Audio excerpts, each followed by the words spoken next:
Dedication. To the ones who never fully belonged to the surface of this world. To those who felt, even in silence, that something greater had been forgotten.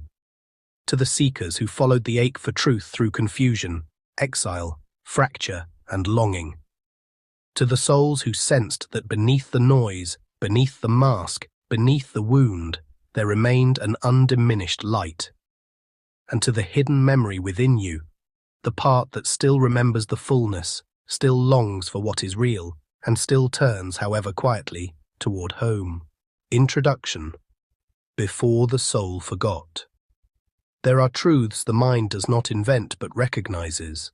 They arrive with the strange authority of memory, even when we cannot explain what is being remembered.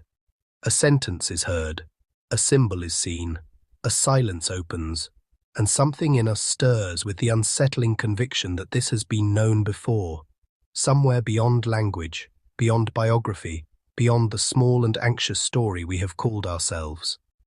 The world teaches us to distrust such moments. It tells us that only what can be measured is real, only what can be named is true, only what can be repeated by the collective mind deserves reverence. But beneath that training, beneath the noise, beneath the endless pressure to identify, produce, perform, and survive, there remains another layer of knowing, older, quieter, uninjured. It does not argue, it waits. This book was written for that waiting part of you, not for the surface mind alone, though the mind will be invited into these pages.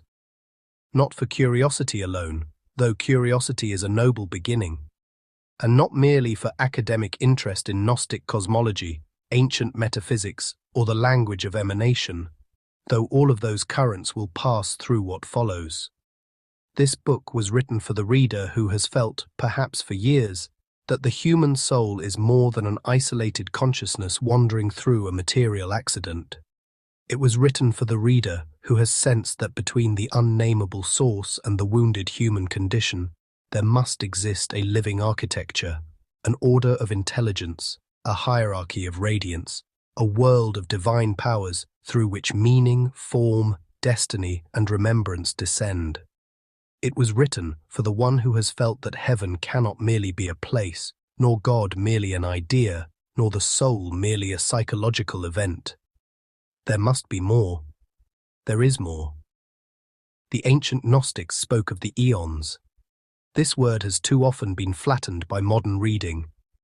To some, it sounds like a mythological curiosity. To others, it appears to refer to distant celestial beings inhabiting an ornate cosmology disconnected from the practical struggles of ordinary life. But the Aeons were never meant to remain safely locked inside abstraction. They are not decorative theology. They are not filler between the monad and the material world. They are not relics of a forgotten imagination. In the deepest sense, the Aeons are the living powers of divine reality itself, the emanations of fullness, the intelligible splendor of the invisible God, the great currents through which the unmanifest overflows into order, relation, beauty, truth, wisdom, grace, life, and restoration. They are the radiant architecture of the Pleroma. They are the living bridge between God and the soul. To speak of the Aeons, then, is not merely to speak of beings in the simplistic sense. It is to speak of modes of divine presence, principles that are alive, powers that are personal without being limited to personality, structures of consciousness more foundational than thought, the holy grammar of reality. If the monad is pure, unconditioned source beyond form and division, the Aeons are the first intelligible blossoming of that source into fullness. They are divine expression without loss of divine unity. They are distinction without separation, multiplicity without fracture, harmony without confusion. In them, transcendence becomes radiant order. In them, the invisible becomes knowable without ceasing to be infinite. And yet this book is not only about heaven, it is about you. That must be said early, because many readers have been trained to separate cosmology from inward life, myth from psychology, divine structure from personal transformation. But one of the most profound insights preserved in Gnostic tradition is that the human being is not foreign to the higher worlds. The soul is not an accidental byproduct of matter, trying to invent spirituality as a coping mechanism. The soul is an echo of a greater pattern. It bears within itself signatures of the Pleroma, traces of the Aeonic order, fragments of a lost but recoverable harmony. This does not mean the human personality is already perfected. It is plainly not. It does not mean every impulse is sacred. It is plainly not. It means rather that beneath confusion there is design, beneath fragmentation there is memory, and beneath the false self there remains a deeper correspondence to divine reality than most people have ever been taught to imagine. That is why the language of remembrance appears again and again in the spiritual traditions closest to truth. Not because remembering is sentimental, not because the soul merely wants comfort, but because real awakening often feels less like acquiring something new and more like recovering what was veiled. Something in us recognizes truth not because it has mastered it, but because at some forgotten depth it belongs to it. The path of return is therefore not reducible to self-improvement. It is not merely becoming a better functioning ego. It is not optimizing the personality so it can perform more elegantly inside a damaged order. It is the recovery of right relation, the restoration of inner hierarchy, the reawakening of the divine pattern within consciousness. And in this process, the eons matter more than most have ever been told. For if the soul is broken, one must ask, broken from what? If the world is distorted, one must ask, distorted in relation to what original harmony? If human consciousness is divided, compulsive, anxious, inflamed, and vulnerable to forces of illusion, one must ask, what was the true order before fragmentation entered? These questions lead inevitably beyond ethics, beyond behavior, beyond sociology, and into ontology itself. What is a human being? What is consciousness? What is the structure of divine reality? What happened between fullness and fracture? How did longing become exile? How did wisdom become wounded? How did the world of living powers become, for many, a world of numb mechanisms and false authorities? And how can return occur without denial, fantasy, or spiritual inflation? This book moves into those questions not as a detached survey, but as a pilgrimage. We will begin where all serious spiritual thought must begin, not with the wounded world, but with the mystery beyond it. Before the soul forgot, before the mind divided, before reality hardened into fear and confusion, there was the incomprehensible depth the Gnostics called the monad, the source beyond form, image, concept, and containment. From that unspeakable fullness comes emanation, not creation in the crude sense of a craftsman assembling objects, but overflow, radiance, expression, the flowering of divine abundance. From this overflowing arises Barbelo, the first thought, and with her the first mirror of intelligibility through which the hidden God becomes relationally knowable without ceasing to be hidden. From there, the Pleroma unfolds, not as a mechanical chain, but as a living harmony of aeonic powers whose order is beauty itself. Then we will enter the architecture of the eons more fully. We will ask what an eon is and what it is not. We will examine why the divine world was understood as a world of living consciousness rather than dead abstraction. We will consider syzygies, pairs, complementarity, sacred relationality, and the profound idea that divine fullness is not random, but harmonic. We will linger with the great powers, mind, truth, word, life, grace, wisdom, silence, Christos, not merely as theological figures, but as luminous realities shaping destiny, perception, and the deep interior structure of the soul. In doing so, we will refuse the modern habit of either literalizing everything into simplistic supernaturalism or dissolving everything into metaphor. The eons are more than metaphor, but they are not less inward for being real. They inhabit both the heights of cosmology and the depths of the human mystery. From there, As all honest journeys must, we will descend. For the story of the Aeons is not only a story of perfection, it is also a story of rupture, a story of longing that reached beyond its lawful harmony, a story of Sophia, whose mystery has been alternately misunderstood, sentimentalized, demonized, and glorified, but who remains one of the most profound figures in all Gnostic thought. In Sophia's drama, we encounter the terrible and beautiful truth that even within a sacred cosmology, the possibility of disordered motion must be reckoned with. We encounter the emergence of lack, distortion, counterfeit order, and the demiurgic impulse to mistake partiality for ultimacy. We encounter the birth of a world cut off from its own root and yet secretly haunted by it. And in that hauntedness, the human condition begins to make sense. For who among us has not felt some version of that fracture? Who has not mistaken the partial for the whole, the image for the essence, the survival self for the soul? Who has not lived beneath powers that seemed authoritative and yet felt inwardly false? Who has not experienced the terrible division of knowing one thing at depth while living another on the surface? The Gnostic vision endures because it names something perennial. It refuses to flatter the visible order. It refuses to call the broken whole. It refuses to baptize confusion as wisdom merely because it is common. It dares to say that consciousness itself has been invaded by distortion, that the world as ordinarily perceived is not the final truth, and that liberation requires more than moral adjustment. It requires gnosis, a direct living recognition of what is real. But the purpose of this book is not to leave you in the analysis of exile. It is to guide you toward the pattern of return. That is why the final movement of what follows turns inward and upward at once. Once the fracture is understood, the great question becomes, how do the Aeons live within us now? How do divine emanations shape character, perception, destiny, healing, memory, and spiritual maturation? In what sense is the soul a mirror of the Pleroma? What does it mean to restore inner order beneath the pressures of the world? How might grace, truth, wisdom, life, and living word awaken not as concepts to admire, but as realities to embody? And what does wholeness mean when one has passed through fragmentation instead of remaining innocent of it?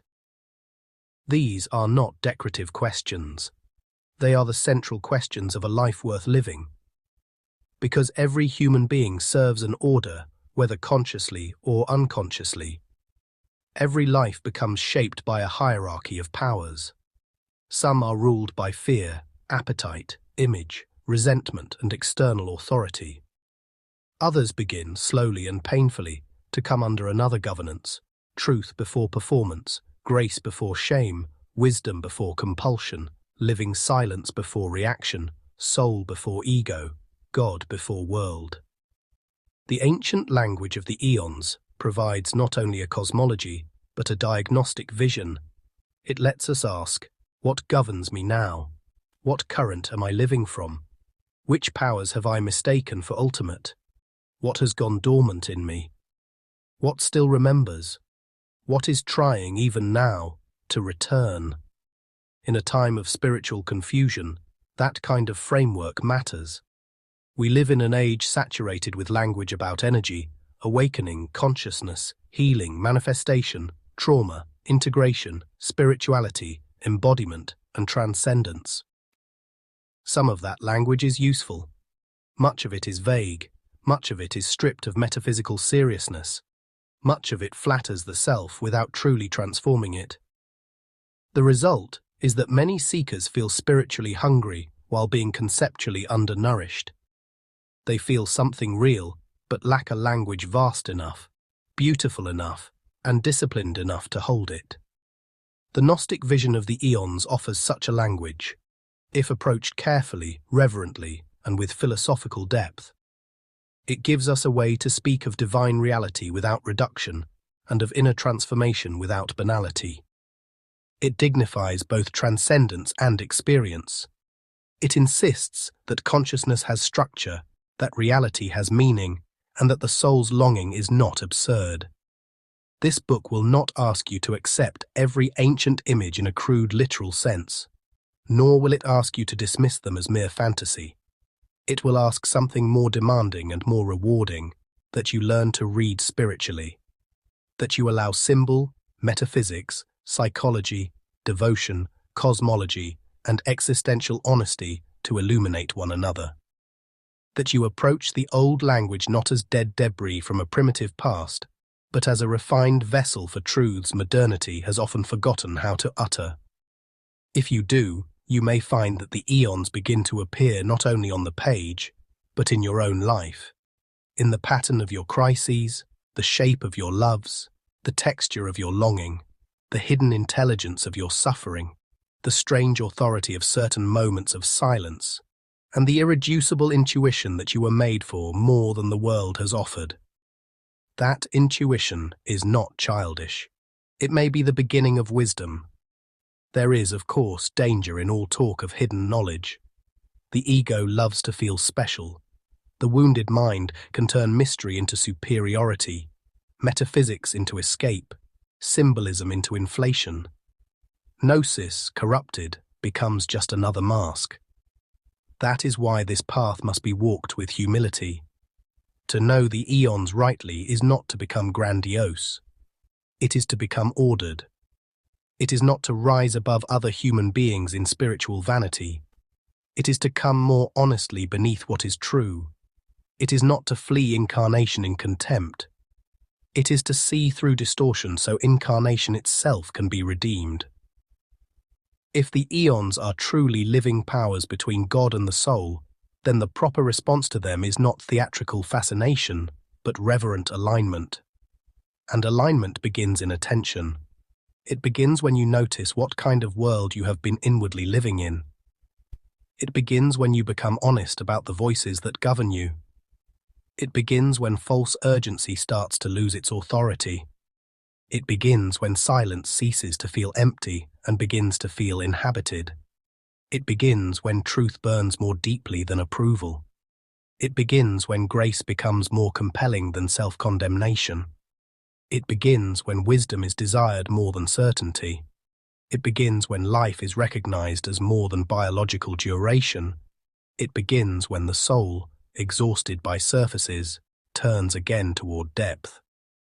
That turning is ancient. You have not invented it by opening this book. You are stepping into a movement older than your present name. The pages ahead are not meant to entertain you only, though I hope they move you. They are not meant to impress you only, though I hope they deepen your vision. They are meant to accompany a remembrance already underway, to provide language for what has been stirring, to restore metaphysical dignity to your intuitions, to help you see that the soul's journey is neither random nor solitary. There are living powers between God and the soul, not to imprison the soul, but to illuminate the path of return. The tragedy is that these powers have been forgotten, misread, or turned into abstractions. The hope is that they can be remembered. That hope is the beginning of this book. So before we speak of emanation, pause. Before we name the eons, pause. Before we descend into Sophia's longing, the fracture of consciousness, the birth of counterfeit order, and the hidden pattern of return, pause. Let there be one moment in which you do not rush to understand. Let there be one moment in which you do not immediately translate mystery into utility. Let there be one moment in which the deeper self is permitted to stand quietly before what it has always, in some difficult-to-name way, known. For perhaps the soul does not begin by learning. Perhaps it begins by remembering. Chapter 1. The Silence Before Emanation. Before there was light, there was not darkness. Before there was form, there was not emptiness. Before there was motion, there was not stillness in the simple sense men use the word, as though stillness were merely the absence of activity. There was something far more absolute, more difficult, more sacred. There was no thing, and yet not because nothing existed. Rather, there was no thing because no thing had yet emerged from the mystery that precedes all distinction. No world had been spoken, no heavens had unfolded, no hierarchy of powers had yet descended like rivers of radiance from the hidden height. There was no soul wandering in exile, no cosmos turning through time, no law of becoming, no fracture, no return. There was only the unknowable plenitude beyond all image and all concept, resting in a perfection that did not need to move in order to be complete. Most people have been trained to imagine beginnings in crude and mechanical ways. They think first of events. A switch turned on. A voice issuing a command. A craftsman shaping raw material into a usable object. Even the spiritual imagination is often burdened by this instinct. It pictures a deity as a more powerful version of a human ruler, deciding to make a universe for reasons that resemble human motivations, enlarged to cosmic scale. But the oldest and most refined currents of contemplative wisdom have always known better. The ultimate beginning cannot be an event among events, because events already belong to time, sequence, and relation. Whatever stands at the root of all things cannot be one more thing within the chain.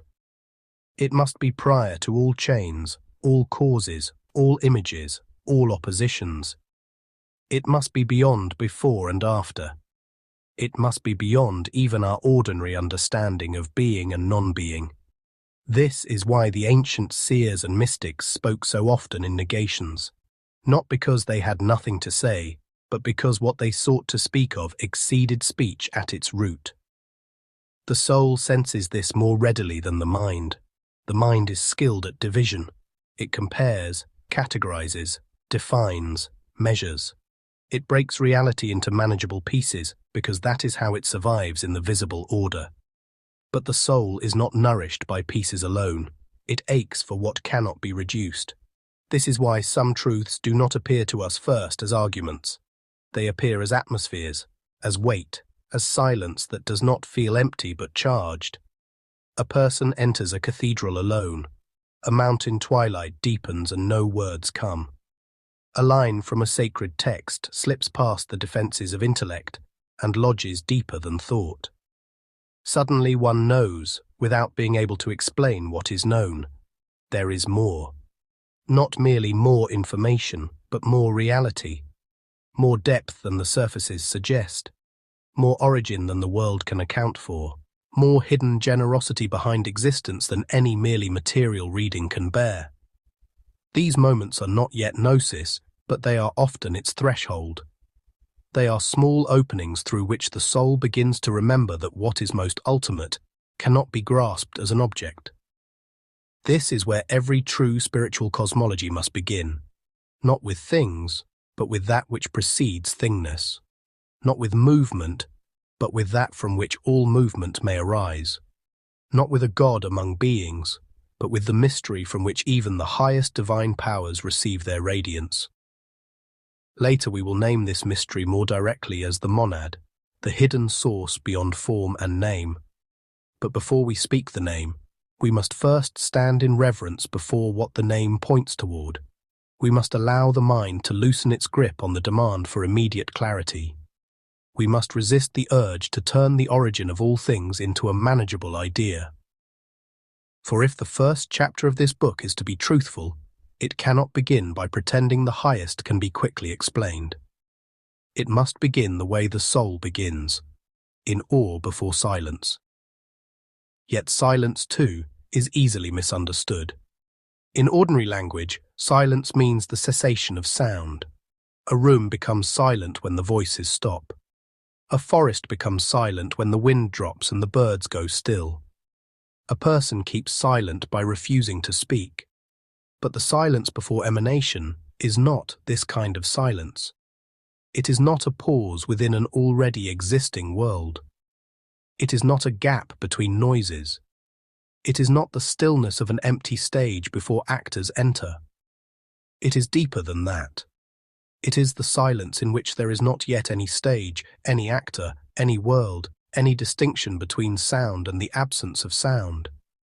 It is plenitude before expression, fullness before unfolding, inexhaustible reality before relation has flowered into intelligibility. To call it silence is already inadequate, and yet there are moments when no better word exists. We choose the word not because it contains the mystery, but because it gestures toward a depth beyond ordinary speech. There is a reason the greatest contemplative traditions repeatedly turn toward silence when they approach the divine. They are not merely recommending a technique. They are not simply offering stress relief for overstimulated minds. They are acknowledging a law of spiritual perception. The deepest realities cannot be entered through noise. And noise is not limited to audible sound. There is mental noise, emotional noise, doctrinal noise, performative noise, ideological noise, even spiritual noise. There are endless inner commentaries, compulsive interpretations, vanity disguised as certainty, fear disguised as control. Modern people are often surrounded by so much noise that they confuse it with aliveness. They feel uneasy when it stops. They reach for distraction before depth can open. Yet what if the noise is not the evidence of life, but the veil over it?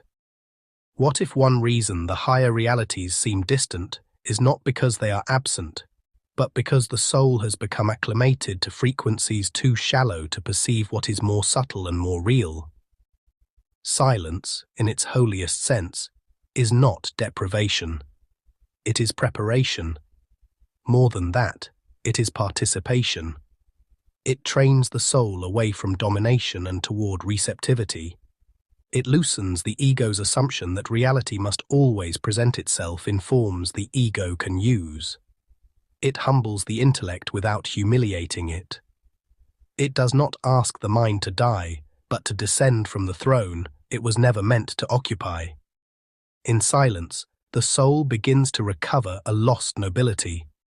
It remembers that not all knowing is analytic, not all truth is constructed, not all presence is loud. Some of the greatest recognitions arrive softly, yet with a force that reorders a life. A man sits alone before dawn, exhausted by the cycle of achievement and disappointment that has governed him for years, and for one unguarded instant he senses that the frantic architecture of his identity is not ultimate. A woman broken by betrayal, unable to pray in the old language, falls into a wordless stillness and feels, not as fantasy, but as certainty, that the deepest ground of reality has not abandoned her. These are not dramatic visions, the world would hardly notice them. Yet in the hidden order of things such moments matter greatly. They are small likenesses of the greater truth. Before divine fullness unfolds as living powers, there is the sanctity of silence. This is why the first movement of return is often not toward activity, but toward unlearning. The soul does not immediately ascend by acquiring more concepts. Sometimes it must first shed the compulsive need to explain, shed the reflex to reduce the holy to what is manageable, shed the inherited images of a deity who resembles the pathology of empire more than the generosity of absolute source. Shed the belief that visibility is the measure of truth. Shed the fear that silence means absence. So much of spiritual awakening begins not with addition, but with subtraction. Not because the path is negative in a lifeless sense, but because false structures must thin before a more original perception can breathe. Silence performs this holy erosion. It removes what noise has layered over the soul. One must be careful here. Silence can also terrify. Not the holy silence, but the first encounter with what lies beyond distraction. Many people spend their entire lives avoiding the room within themselves, where silence begins to reveal what has been buried. They fear what may surface when they are no longer being entertained by the world's machinery. Unhealed grief rises. Shame speaks. Old desires appear in their wounded form. The false self, deprived of constant reinforcement, begins to panic. This is one reason modern life is arranged so effectively around interruption. To keep man from silence is to keep him from depth, and to keep him from depth is to keep him governable by surfaces. Yet if one remains with the discomfort long enough, a shift begins. What first felt like emptiness deepens into space. What first felt like exposure begins to feel like clarity. What first seemed like the loss of self is slowly revealed as the loosening of the counterfeit self. Silence becomes not a threat, but a passage. At the level of cosmology, this matters because the highest truths are not learned as data, but received as participation. One cannot meaningfully approach emanation if one remains wholly trapped in a worldview shaped by manufacture, competition, and control. Emanation is not production. It is not a deity building from lack. It is not the anxious creativity of a being trying to secure its relevance. It is overflow. It is abundance expressing itself without depletion. It is the natural radiance of fullness. But to understand overflow, one must first glimpse fullness. And fullness is perceived not first through endless explanation, but through the spiritual refinement that silence makes possible. Silence clears the field. It lets us distinguish between a universe imagined as a machine and a reality understood as a living descent of intelligible light.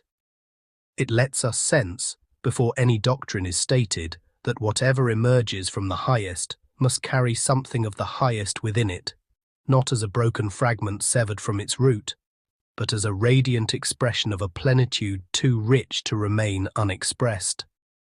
The ancient Gnostic imagination knew this. It did not begin with matter and work upward toward speculation. It began with transcendent fullness and let the lower be interpreted in its light. This inversion is crucial. Most modern thinking starts from below. It takes the visible world as the measure of what is real, then attempts to explain spirit as an outgrowth, symbol, or psychological effect of the material. Gnosis begins in the opposite direction. It begins with the conviction that spirit is primary, that visible forms are derivative, that consciousness has depths irreducible to mechanism, and that the soul's longing for transcendence is not a malfunction of biology, but evidence of origin. In such a framework, silence is not a decorative practice. It is a mode of fidelity to what is most real. It refuses to let the noise of the lower world dictate the terms by which the higher may be known. There is also a moral dimension to silence before emanation. Not moral in the narrow sense of rule-following, but moral in the ancient sense of ordering the soul toward what is worthy of reverence. Our age prizes immediate opinion. It rewards quick reaction, display, certainty, and perpetual declaration. To pause is treated as weakness. To withhold judgment until one has truly seen is often treated as irrelevance. To be silent in a culture of constant self-broadcast can feel almost subversive, yet this discipline of pause is one of the first protections against idolatry. Idolatry begins whenever the mind is too impatient to let mystery remain mystery long enough for truth to reveal its own proportions. We rush to carve the invisible into a form we can manipulate. We name too quickly. We conclude too quickly. We build systems too quickly. Then we kneel before what we ourselves have fashioned and call it ultimate. Silence interrupts this. It is the humility that refuses to seize the holy prematurely. There is a reason, then, that so many sacred traditions place an interval before revelation. Moses meets the fire in wilderness. Elijah hears not the storm, nor the earthquake, nor the blaze, but the thinness of a subtler voice. Desert fathers withdraw from the civic noise of empire. Hesychasts seek the prayer beneath language. Zen turns the mind toward the emptiness that is not nihilism, but ungraspability. Even outside formal religion, artists, poets, and philosophers of depth have always known that the truest work does not come from frenzy. It arrives after a waiting that feels at times like surrender. The greatest insights are often born not from the forcing will, but from a receptive intensity willing to stand before what cannot be commanded. The chapter of silence before emanation belongs to this same law. The universe itself, in the deepest reading, does not begin with coercion. It begins with superabundance concealed in holy stillness. And here a profound paradox appears. The silence before emanation is not opposed to relation. It is the womb of relation. It is not against expression. It is what makes true expression possible. It is not anti-life. It is life's hidden root. We must resist the habit of imagining silence and manifestation as enemies. They belong to one mystery. The unmanifest does not resent the manifest when the manifest emerges in truth. The hidden does not suffer diminishment by radiance. The source is not impoverished because fullness overflows. Later chapters will take us into the great unfolding, Barbelo, the first outpouring of divine intelligibility, the Pleroma, the realm of full expression, the Aeons, the living powers through which divine order shines. But the right reading of that unfolding begins here. The Aeons are not a departure from the holy silence. They are its luminous disclosure. They do not violate the hiddenness of source. They reveal it without exhausting it. They are expression faithful to the depth from which they arise. This helps us understand something essential about the human soul as well. If the higher order emerges from silence, then the soul's recovery of that order will also require silence. We cannot be healed only by information. Information has its place. Indeed, this book is full of teaching. But information alone rarely restores. Restoration requires reordering, and reordering requires a different quality of inner attention. The soul must become capable once more of receiving what cannot be manufactured by effort alone. This is why one can read sacred texts for years and remain unchanged, then encounter a single line in a moment of inward stillness and feel the entire structure of one's life exposed. The words did not change. The receptivity changed. The inner atmosphere changed. Silence made the soul penetrable to truth. Consider how often suffering itself becomes an involuntary school of silence. A person loses what once defined them. A marriage collapses. A career shatters. The body fails. The old certainties do not survive contact with grief. In such seasons, language thins. At first this feels like devastation, and in one sense it is. But sometimes, hidden within the ruin, another possibility begins. The ceaseless machinery of false certainty breaks down. One can no longer pretend to stand at the center. Something quieter, more honest, begins to emerge. The sufferer may not yet have theological language for it, but he is being initiated into the truth that all sacred beginnings involve a relinquishment of control. Before there can be a new relation to reality, the noise that upheld the old relation must fail. Before emanation, silence. Before wholeness, often an involuntary stilling. Before revelation, a pause in which the soul stops dictating terms. Yet we should not romanticize silence in a sentimental way. It is not always soft. It can feel severe. It strips. It exposes. It removes props. There are times when holy silence feels less like comfort and more like judgment, not because the source is cruel, but because silence reveals how much of life has been built on evasion. This severity is mercy in difficult form. It is the mercy that refuses to let the soul remain indefinitely enslaved to noise. When a man discovers that his endless productivity has concealed a terror of worthlessness, silence does not flatter him. It shows him the architecture of his bondage. When a woman discovers that her compulsive caretaking has become a strategy to avoid her own interior life, silence does not simply soothe, it clarifies. This is why silence belongs to truth as much as to peace. It is not merely gentle atmosphere, it is a revelatory field. Still, one must say with equal force that the goal is not bare negation. The goal is not to live suspended forever in abstraction, as if the highest spiritual life were merely the rejection of expression. The chapter of silence before emanation is first because origin is first, not because origin is the only thing that matters. Silence prepares us to understand the beauty of divine unfolding. If we begin with manifestation alone, we mistake the lower for the highest. If we stay with silence alone, we fail to appreciate the generosity by which fullness becomes shareable. The mystery wants to be honored in both its hiddenness and its radiance. The soul, too, must learn both. There is a time to become quiet enough to hear what is deeper than the world, and there is a time to recognize the living powers through which that depth has already expressed itself. There is also an existential demand hidden in this teaching. If the deepest reality begins not in noise, but in holy fullness concealed as silence, then human life lived entirely at the level of reaction is fundamentally misaligned. Much of what passes for normal life is only layered agitation. Men rush, consume, compare, perform, defend, signal, react, and call this existence. But beneath that turbulence, there remains a question each person must eventually face.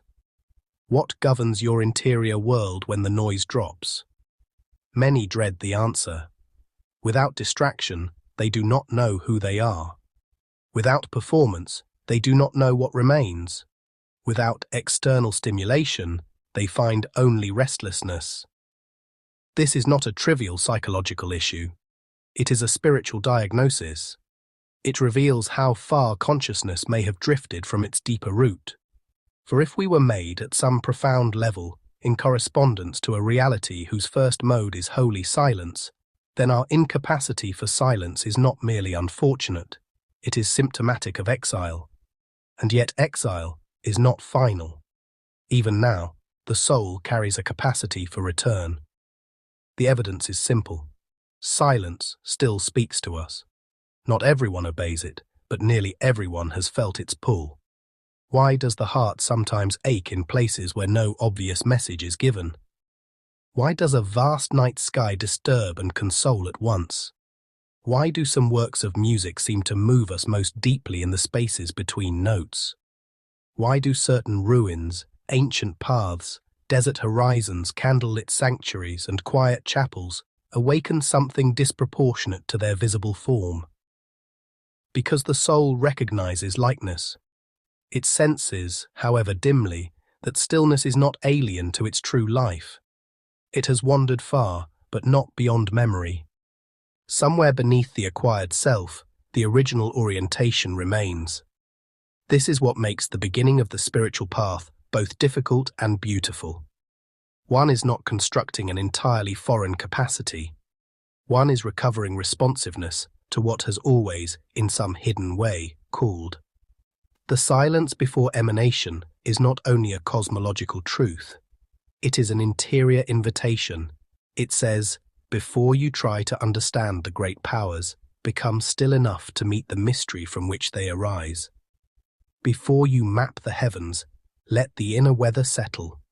Before you speak of truth, grace, wisdom, and life, allow the soul to feel the depth from which such names emerge. Do not rush. The lower mind rushes because it fears depth. The soul waits because it knows depth cannot be forced.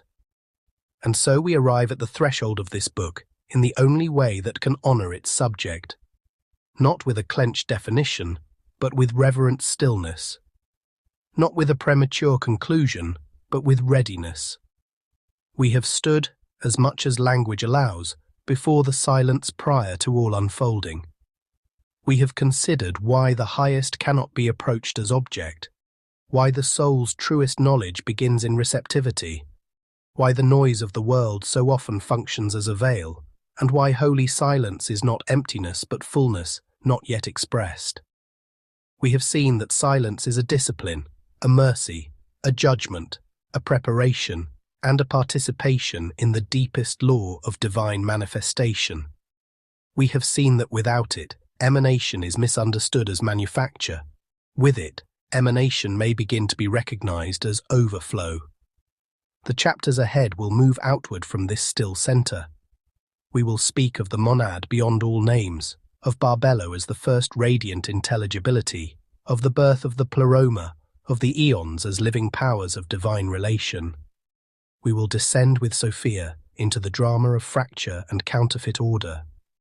We will follow the hidden traces of the higher world into the structure of the human soul, and into the path of return.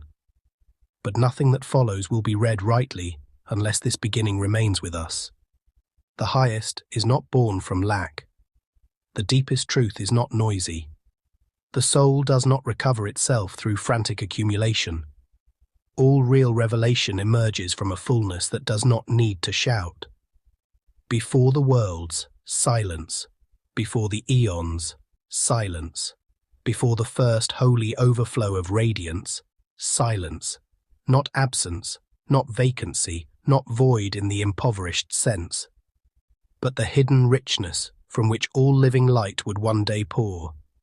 Sit with that for a moment. Do not hurry past it. For the soul that cannot honor the silence before emanation will never fully understand the splendor of what came forth from it. Chapter 2. The Monad Beyond, Form and Name. If the first chapter asked us to stand in reverence before the silence that precedes all unfolding, then this chapter asks us to step 1 degree deeper into the mystery and attempt, with all necessary humility, to speak of that which can never be contained by speech. The ancient Gnostics called it the monad. Yet even here we must pause, because the word is not a definition, it is a gesture, a pointing, a disciplined refusal to let the origin of all things be reduced to a figure among figures or a force among forces. The monad is not a god in the ordinary sense, not a being within the universe, not a cosmic ruler sitting at the top of a chain of command, not a magnified personality reigning over lesser personalities. The monad is the hidden source beyond all division, all image, all categorization, all relational limitation. It is called one, not because it is numerically first within a series, but because it transcends all fragmentation. It is unity before counting, fullness before distinction, the absolute simplicity from which all multiplicity may flow without ever exhausting its root. This is why every attempt to speak of the monad carries both necessity and failure within it. We must speak, because the soul longs to orient itself toward what is highest. We fail, because language is fashioned from the world of distinctions, and the monad precedes distinction altogether. Human words arise from contrast. We know one thing by setting it against another, light against dark, movement against stillness, being against non-being, self against other, cause against effect. But the monad stands beyond all such oppositions. It is not one item opposed to another item.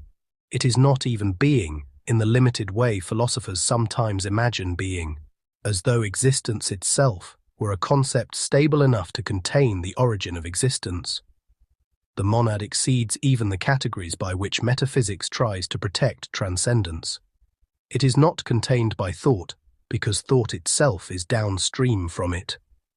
It is not illuminated by reason, because reason shines only by participating, however dimly, in a light more primordial than its own. And yet there are moments when the soul approaches this mystery more intimately than the mind expects. A man may spend years trying to reason his way into certainty about God and remain unsatisfied, not because reason is worthless, but because he is using it as though the ultimate must present itself as an object of intellectual possession. Then, one morning, after grief has stripped him of his old confidence, he sits in a silence so honest that the need to master the mystery falls away. In that instant, he does not understand the monad, but he senses something truer than understanding in the ordinary sense, that beneath all change there is an uncaused depth, beneath all striving there is a plenitude not built from lack, beneath all fragmentation there is a reality so whole that nothing can threaten it. He rises unable to explain what occurred, yet inwardly reoriented. The mind would call this vague. The soul knows better. It knows the difference between vagueness and contact. It knows when something more real than thought has brushed against thought without becoming its prisoner. The monad has often been described apophatically by way of negation, because negation protects transcendence from trivialization. The monad is invisible, not because it is hidden behind an object, but because it is not an object. It is incomprehensible, not because it is irrational, but because it exceeds the finite capacity of comprehension. It is unnameable, not because names are evil, but because every name marks a distinction, and the monad is prior to all distinction.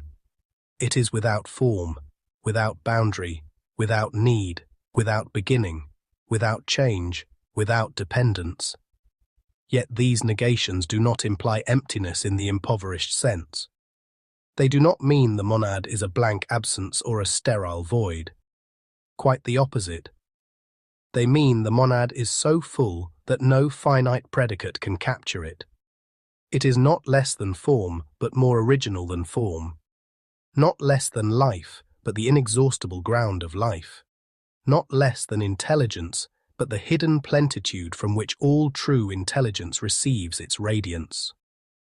This is where many seekers become disoriented. If the monad is beyond form and name, how can it be loved? How can it be approached? How can it matter to a soul living in time, embodiment, sorrow and desire? There is a temptation, especially in modern spiritual discourse, either to make the highest so abstract that it becomes emotionally irrelevant, or to drag the highest down into familiar sentimental categories until transcendence disappears. Both errors are understandable. Human beings need intimacy, but they also need what is worthy of awe. The Gnostic vision refuses to sacrifice either. The monad is beyond all form, and therefore cannot be domesticated into a comforting projection of human psychology. Yet the very overflowing of the monad into emanation will later reveal that transcendence is not indifference. The highest is not cold because it is hidden. The monad does not become less sacred by being the source of relation. Rather, relation itself becomes possible because the hidden fullness is generous without ceasing to be infinite. We should be clear, then, about what the monad is not. It is not the demiurge, the architect of limitation, who mistakes partial order for ultimate sovereignty. It is not a tribal deity enthroned by fear. It is not a jealous ruler in competition with the world it supposedly creates. It is not a cosmic narcissist demanding flattery from lesser beings. So much religious damage has come from confusing the true source with lower projections of power. The soul senses this damage acutely.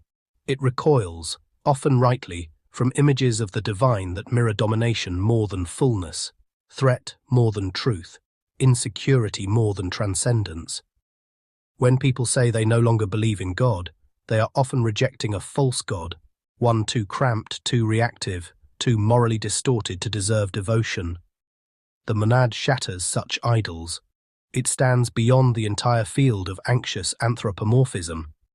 It needs nothing from creation, fears nothing from creation, and loses nothing by the overflowing of creation or emanation. It is not flattered by worship in the petty sense, because nothing can add to absolute fullness. It is not threatened by questioning, because no inquiry can diminish what is most real. This is one reason the doctrine of the monad can be so liberating. It breaks the spell of counterfeit ultimacies. The world offers us many absolutes: success, approval, control, identity, pleasure, ideology, performance, productivity, even spirituality itself when used as a form of prestige. Each claims, in its own voice, to be central. Each demands service. Each threatens the ego with diminishment if obedience is withdrawn. But the soul that begins to orient itself toward the monad sees the fraud more clearly. No finite thing can bear ultimate weight.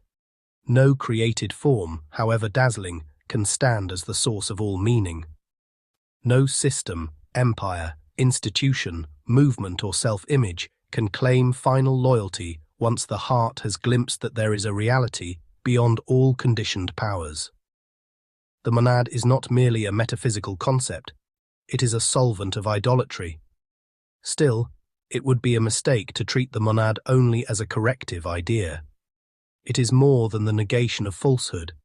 It is the hidden splendor from which all true beauty, truth, order, and goodness descend. Every created or emanated excellence is excellent because it participates in what the monad is beyond participation. When the mind recognizes a truth that seems to ring with more than private preference, it does so because truth is not finally invented by the mind. When the heart is pierced by a beauty that feels both earthly and unearthly, it is because beauty in the visible world is a dim but real radiance of a deeper source.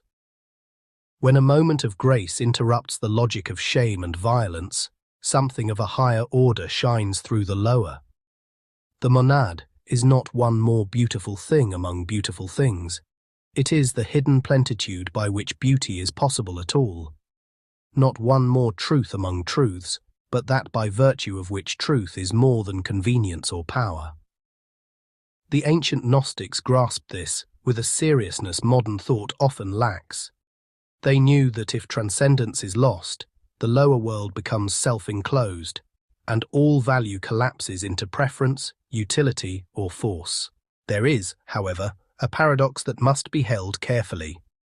If the monad is beyond all qualities, how can we say it is fullness, goodness, beauty, or truth? Are we not smuggling qualities back in after denying them? The answer is that when we speak this way, we speak analogically and reverently, not as though the predicates grasp the essence of the source. We call the monad good, not because goodness in its familiar moral form fully contains the divine, but because all that we truly mean by goodness has its hidden root there. We call it beautiful, not because it resembles an object of aesthetic experience, but because beauty in every realm is a downstream shimmer of a radiance too original to be objectified. We call it one, source, fullness, light, and beyond being, because language must bend toward what it cannot hold. The danger is not in speaking, but in forgetting that the speech is symbolic participation rather than possession. This symbolic quality matters immensely for spiritual maturity. A person attached to literalism often wants certainty at the expense of depth. He wants language that closes the mystery rather than opening him to it. He wants names that function like ownership papers. But the higher language of the soul is not like this. It is at once precise and humble. It says, "Here is a name, but do not confuse the name with the reality. Here is a concept, but do not bow before the concept. Here is a vision, but do not imprison the divine in the image." This discipline protects us not only from theological error, but from spiritual vanity. The ego loves to master vocabulary. It loves to feel superior because it can utter rare terms and discuss hidden doctrines. Yet all true doctrine should humble the speaker. To know of the monad is not to have captured the monad. It is only to have become aware that there is an immeasurable difference between the surface world and the hidden source of all reality. One could say that the soul's right response to the monad is not primarily explanation, but adoration. Not adoration in the shallow emotional sense, but in the old, serious sense of ordered reverence. Adoration is what happens when the heart recognizes something so high that possession becomes absurd. One does not approach the monad to use it. One does not seek the highest merely to improve personal outcomes, optimize self-esteem, or secure spiritual status. Those motives belong to the lower economy of the ego. The soul turns toward the monad because the soul is made, at some hidden level, for what is beyond it. It is drawn upward not by utility, but by truth. This is why authentic contemplation has always carried a certain severity. It breaks the habit of treating reality as raw material for the self's projects. It forces us to confront the possibility that the deepest fulfillment comes not through expansion of egoic control, but through alignment with what is immeasurably greater than ego. There is a tenderness in this severity, though it may not feel tender at first. To realize that the monad is beyond all need is to realize that one's worth is not grounded in being useful to God. This is an immense healing for many souls. So much religion has taught people, subtly or directly, that the divine is a demanding authority whose approval must be earned through performance. But if the monad lacks nothing, then the highest does not require flattery, manipulation, or transactional devotion. The path of return is not a desperate attempt to become useful to ultimate reality. It is the healing recognition that ultimate reality is the ground of all that truly is, and therefore our alignment with it is not for its sake but for ours. The source is not impoverished by our exile, nor enriched by our awakening. Yet awakening matters because exile wounds the soul, distorts consciousness, and traps us beneath lower powers. To turn toward the monad is not to rescue God from irrelevance. It is to be liberated from false allegiances. In this way, the monad becomes the great axis of spiritual reordering. Once the soul has even faintly perceived that there is a reality beyond every limited form, many of the world's manipulations begin to weaken. Fear still arises, but it is no longer final. Approval still tempts, but it is no longer ultimate. Suffering still wounds, but it no longer defines the whole of reality. Even death begins to lose some of its tyrannical aura, because what is most real cannot be exhausted by temporal process. This does not make one superhuman. It does not remove grief or confusion overnight, but it changes proportion. The lower world no longer appears self-sufficient. There is a height above it, and because there is a height above it, there can also be a path through it. The monad is not merely the hidden beginning, it is the guarantor that the visible order is not all there is. The ancient texts sometimes speak of the monad as the invisible spirit, the ineffable Father, the one who is before all, the source no eye can see and no mind can contain. Such language can sound remote to modern ears, accustomed as they are to psychological intimacy and confessional spirituality. But remoteness is not the right word. The monad is not far in the spatial sense. It is more intimate than intimacy and more transcendent than distance. It is not one item located somewhere else. It is the ground by which location itself becomes possible. Closer than breath, yet beyond all worlds. The problem is not that the monad is absent. The problem is that consciousness is entangled in forms too low and noisy to perceive what cannot be objectified. The hidden source is veiled not by distance, but by density. The soul does not need to travel outward in space to approach it. It must become capable of a different order of perception. This is why purification matters in nearly every serious tradition. Not moralism alone, though moral discipline has its place, but purification of attention, purification of desire, purification of imagination, purification of allegiance. The mind crowded by compulsions cannot easily receive what is beyond compulsion. The heart enthralled by vanity cannot easily adore what it cannot exploit. The imagination saturated with crude images of the divine cannot easily open to transcendence. All of this is relevant to the monad because the obstacle is rarely lack of information. It is disordered perception. People want proof of the highest while clinging fiercely to the psychic habits that make the highest unreadable. They want transcendence without silence, holiness without sacrifice, illumination without purification, reality without surrender. But the doctrine of the monad resists such shortcuts. It asks us to become honest enough to admit that if the source is beyond form and name, then the soul must be transformed to meet it, not the source reduced to meet the soul's habits. Yet this transformation begins, paradoxically, not in self-hatred, but in remembrance. The soul is not a stranger to the monad in the most absolute sense. If it were, longing itself would be unintelligible. Why should finite consciousness ache for transcendence if transcendence were wholly alien?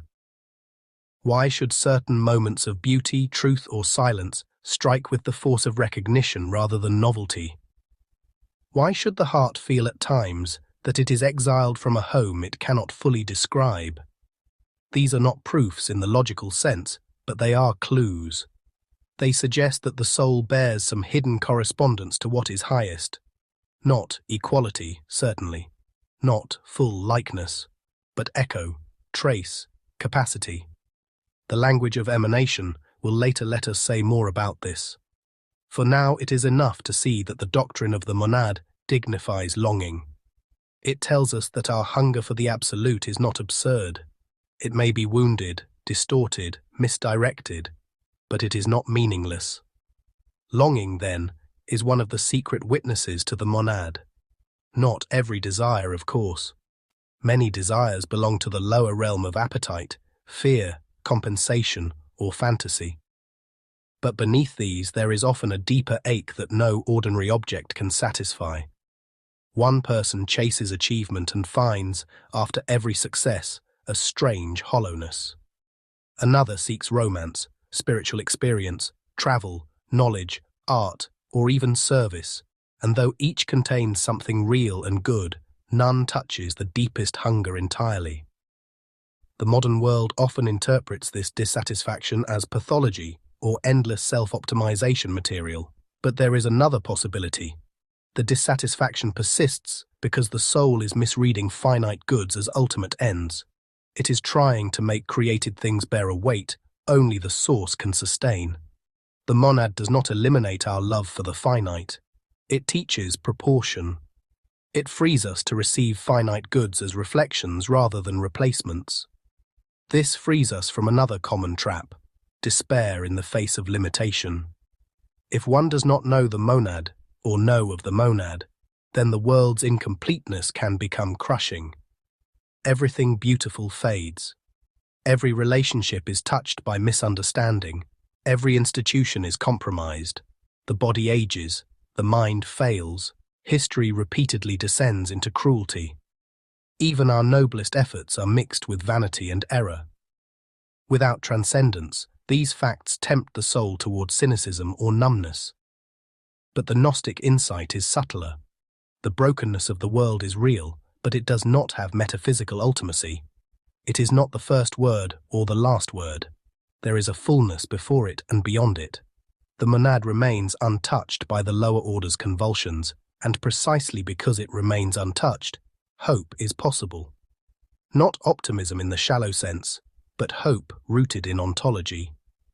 The deepest truth of reality is not fracture, it is fullness.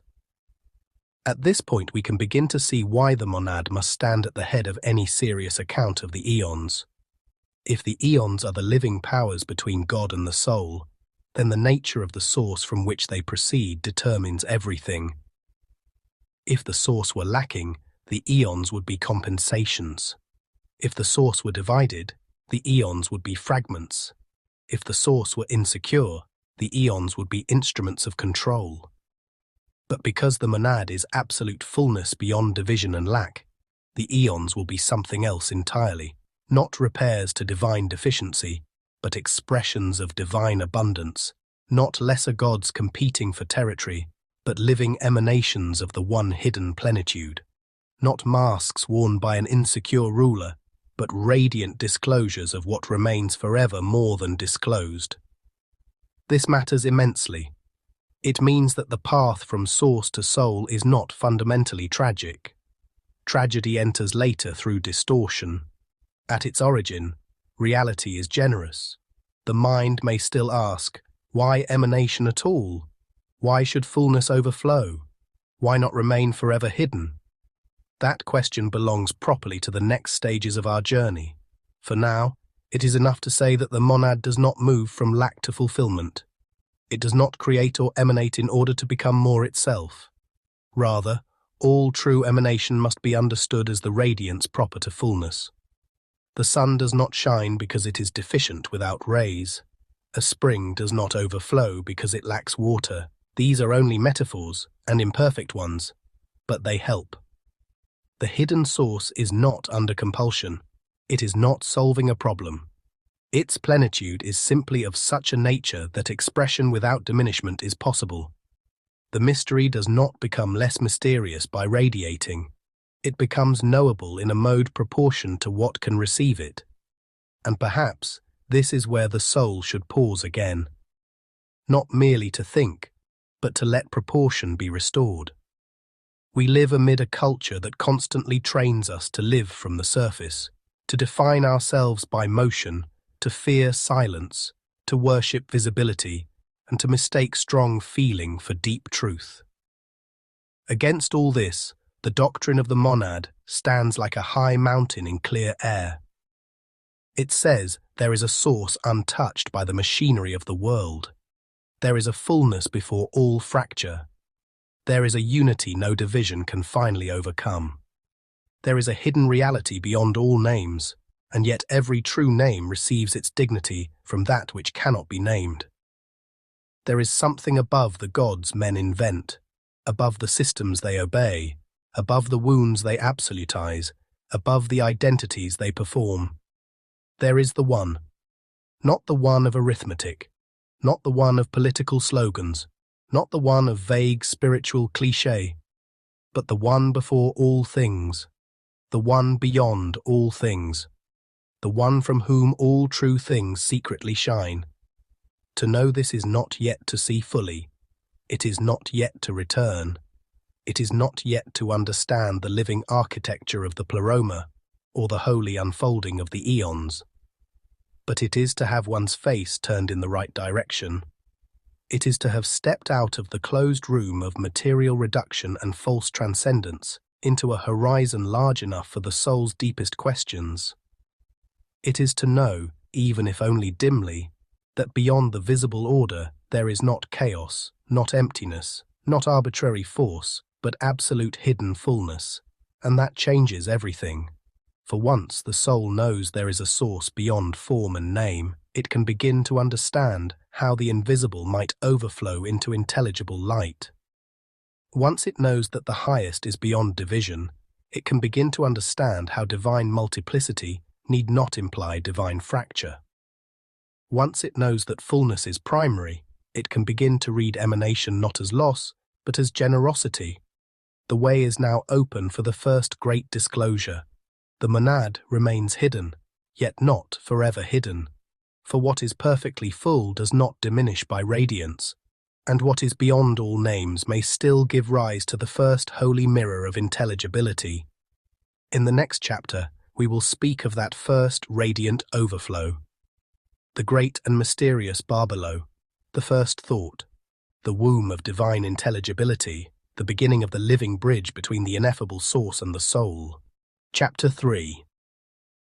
Barbelo and the first overflow of light. If the monad is the hidden source beyond form and name, then the next question rises almost immediately, and with enormous consequence.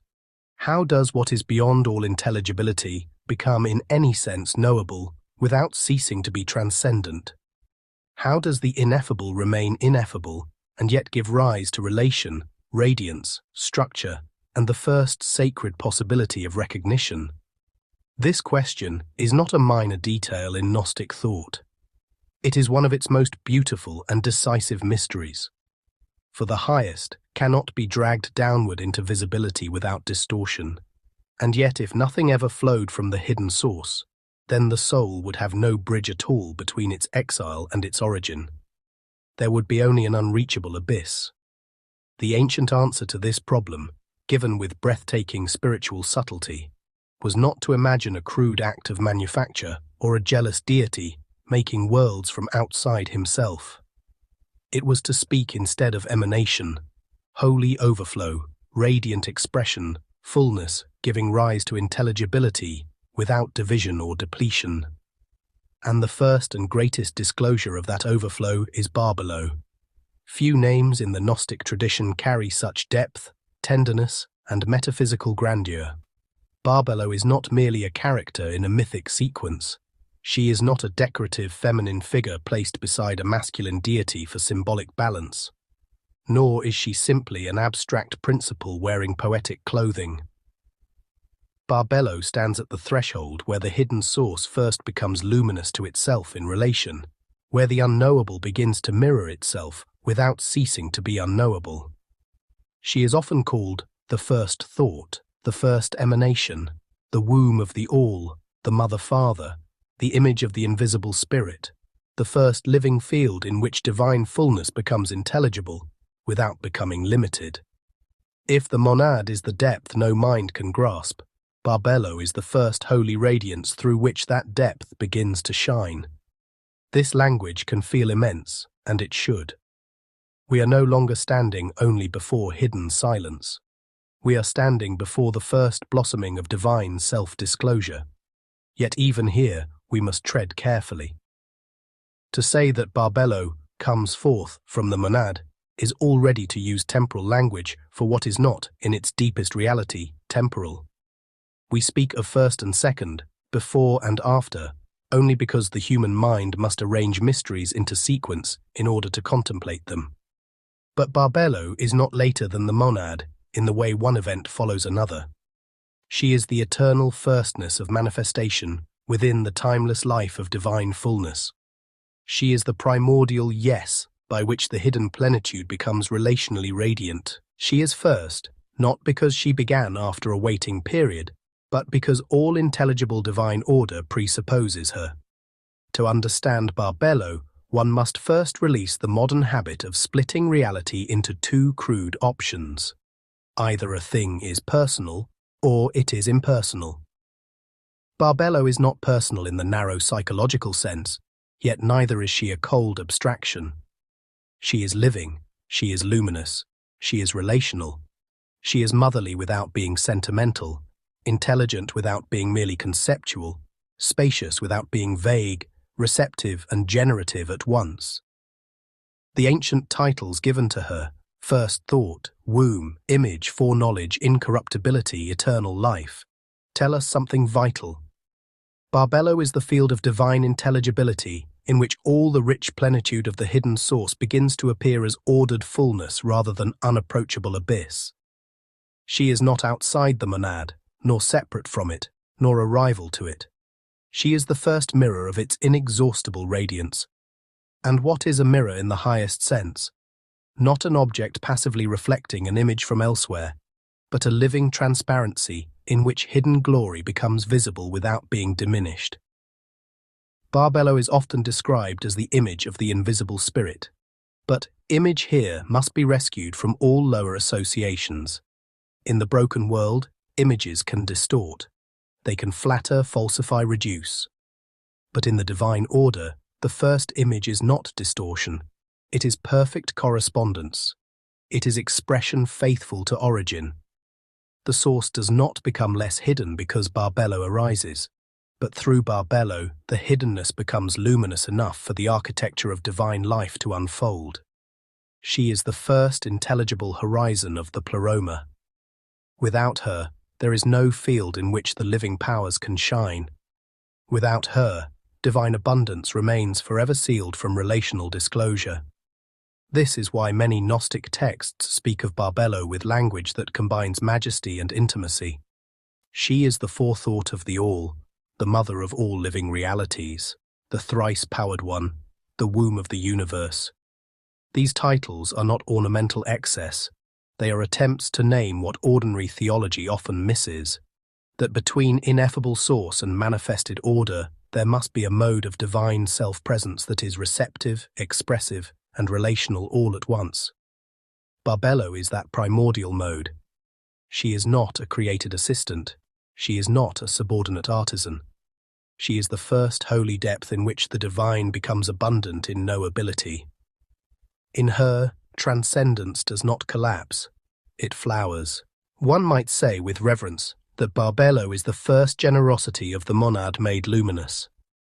The source beyond all names does not lose its transcendence in her. It gives it radiance. This matters profoundly, because without such a principle, the soul would be forced to choose between an unreachable God and an immanent world with no true bridge back to the hidden fullness. Barbelo prevents both errors.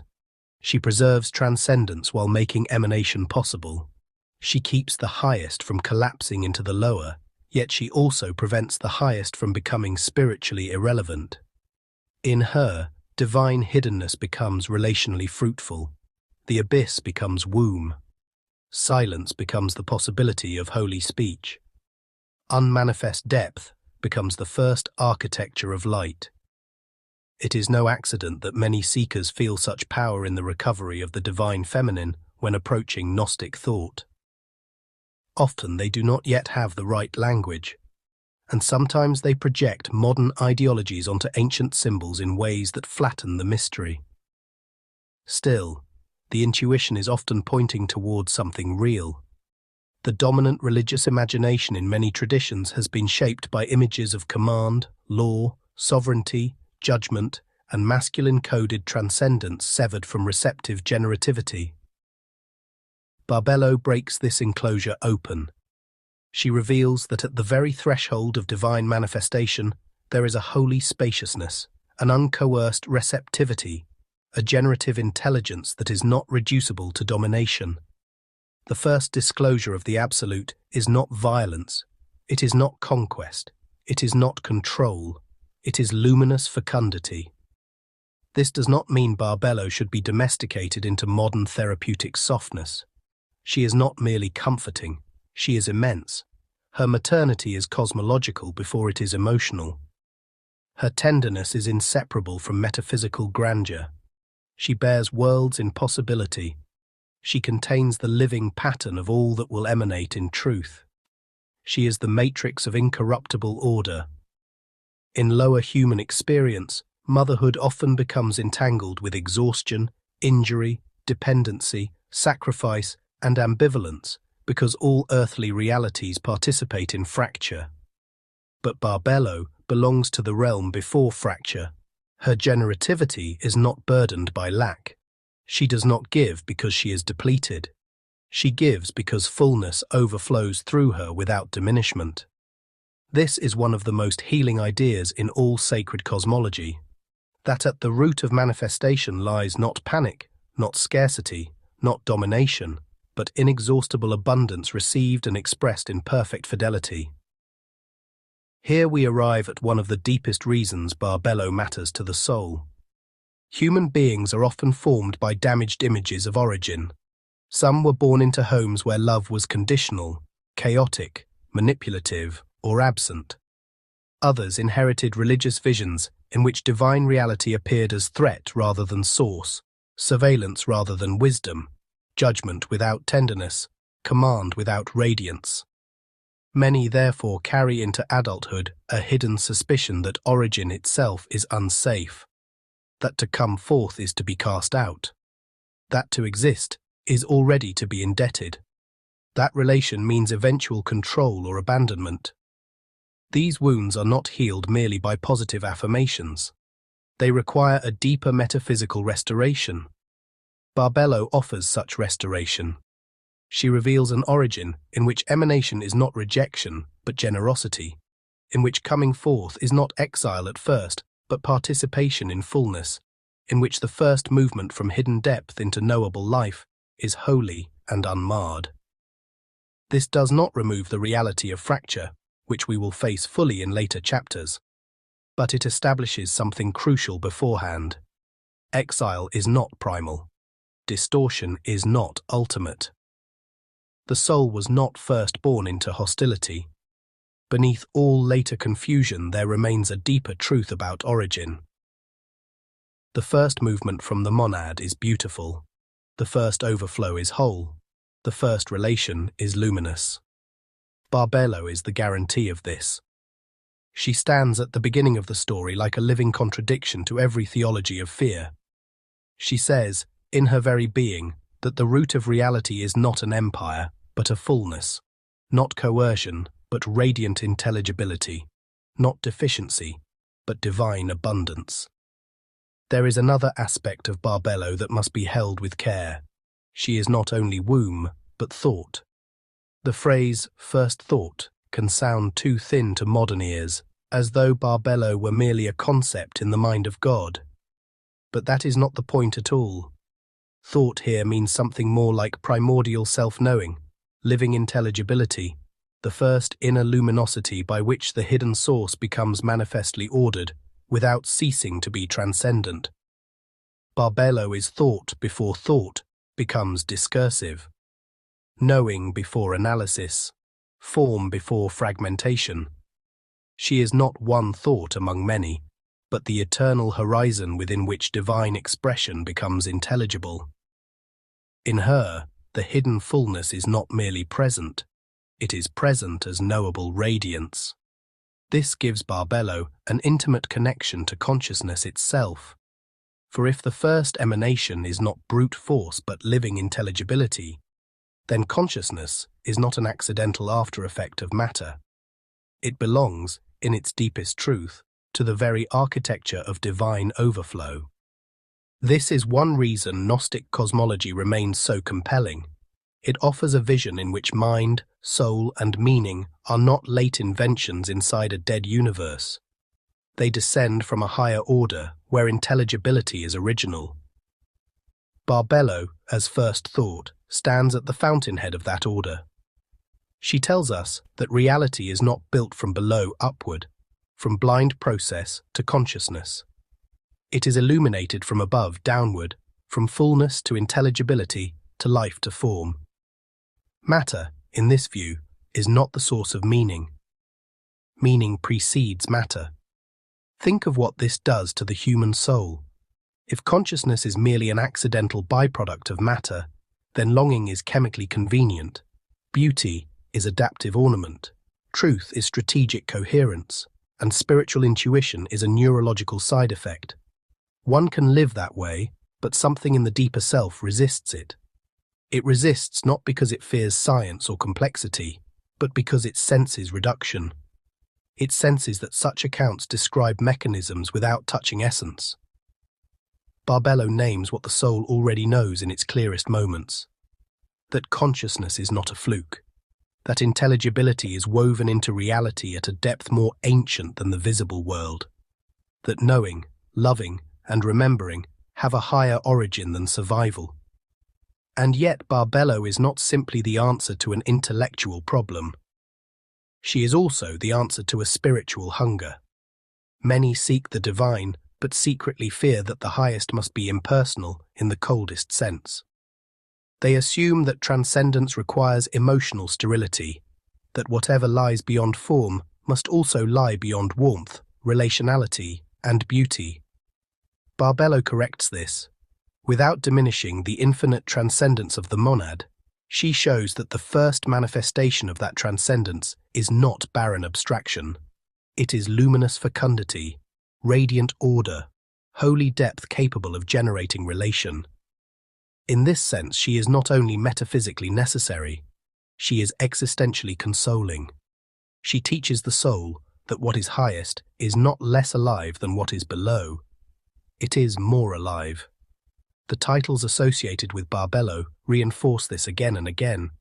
She is linked with incorruptibility because the first emanation bears no stain of division. With foreknowledge, because the living pattern of all true order is held in her luminous depth. With eternal life, because the divine overflow that arises through her is not subject to decay. Sometimes she is associated with truth, grace, and other powers that will later unfold more fully as aeonic realities. This tells us that Barbelo is not one node in a chain so much as the primal field in which the chain itself becomes possible. She is the first breadth of heaven, the spaciousness of the Pleroma before its further differentiations. There is a profound contemplative lesson here. If Barbelo is the first overflow of divine self-disclosure, then every genuine act of spiritual understanding in us must participate, however faintly, in her mode. That is to say, the soul does not come to truth only by force, it comes by receptive illumination. The lower mind wants to seize, define, conclude, control. But Barbelo reveals a different law of knowing. The deepest truths are received in luminous participation, not conquered as intellectual possessions. A person wrestling with a sacred text may spend hours trying to pin its meaning down and end with only fatigue. Then, in an unguarded instant of stillness, the whole passage opens from within, not because thought has been abandoned, but because thought has become receptive enough to light. This is a small echo of Barbelo's wisdom. She is the archetype of knowing that receives fullness without trying to imprison it. This has implications for the spiritual life that are far from abstract. Many people suffer because they are trying to live from a fragmented mode of consciousness alone. Their minds are overtrained in reaction, analysis, argument, and self-protection. These faculties have their place, but they are disastrous masters. They cut reality into pieces and then despair because the pieces no longer sing. Barbelo calls the soul back to another quality of awareness: spacious, luminous, receptive, generative. She does not ask us to become irrational. She asks us to become more deeply intelligent by returning beneath fragmentation to the kind of contemplative participation in which truth begins to shine as wholeness again. In a world addicted to mental speed, Barbelo is a school of sacred perception. There is also mystery in the fact that Barbelo is often described with language that joins masculine and feminine symbolism. Mother-father, androgynous plenitude, first reflection of the invisible spirit in a mode that exceeds earthly gender. This is not accidental confusion. It is a sign that the first emanation transcends the divided polarities of the lower world, while containing the harmonious root from which such polarities later descend. Human gender, in its earthly form, is already touched by fracture, biology, desire, vulnerability, and culture. It can hint at divine principles, but cannot contain them. Barbelo stands before such division. She is generative without lacking complement, receptive without passivity, expressive without violence. She is a reminder that the divine order includes polarity and harmony long before polarity becomes conflict in the world below. And perhaps here we should pause again and feel the beauty of this vision rather than merely analyze it.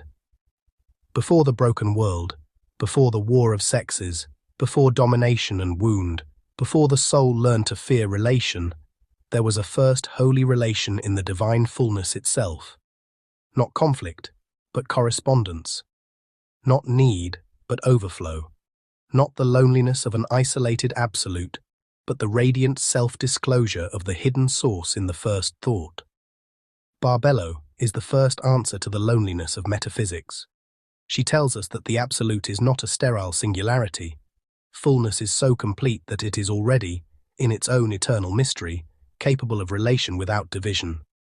This is why, later, traditions and readers who sense the importance of Barbelo often experience her as both revelation and homecoming.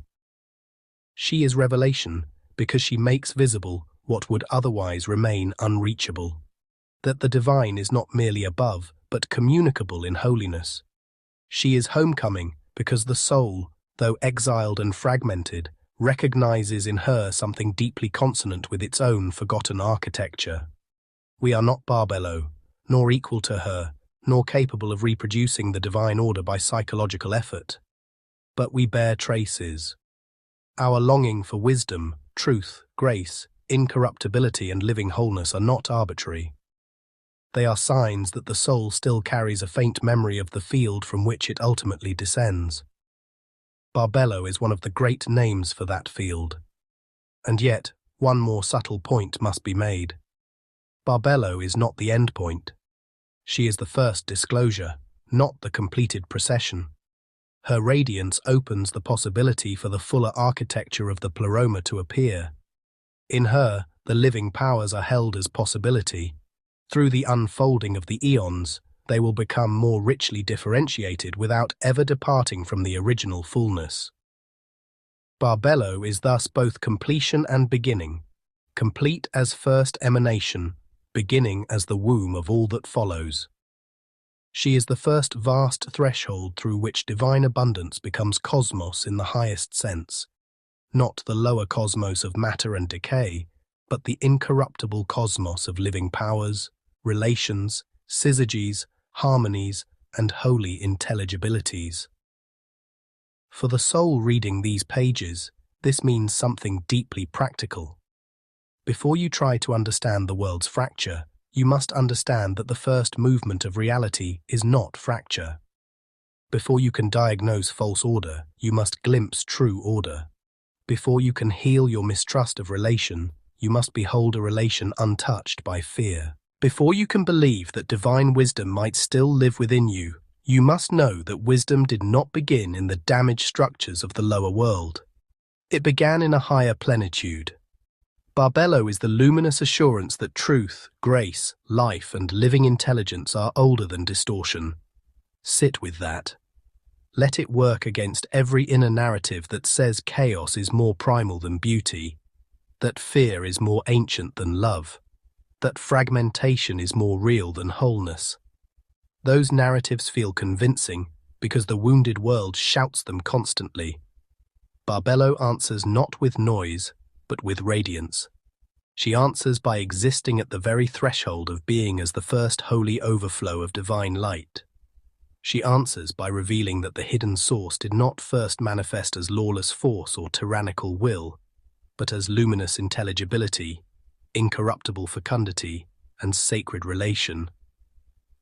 This is where the Pleroma begins to become imaginable. Not fully, not yet. But the first horizon has opened. The hidden source has not remained closed in unknowability. Through Barbelo, the first field of divine self-disclosure shines. The silence before emanation has become the possibility of living light. The abyss has become womb. The unnameable has given rise to the first sacred mirror. And now, within that mirror, the richer architecture of fullness can unfold. The chapters ahead will take us deeper into that unfolding. We will ask why divine reality manifests as ordered plenitude rather than random multiplicity. We will explore the birth of the Pleroma, the living realm of full expression. We will begin to see how the Aeons arise not as isolated entities, but as harmonies within a radiant whole. But nothing in that architecture will be understood rightly unless Barbelo stands where she belongs.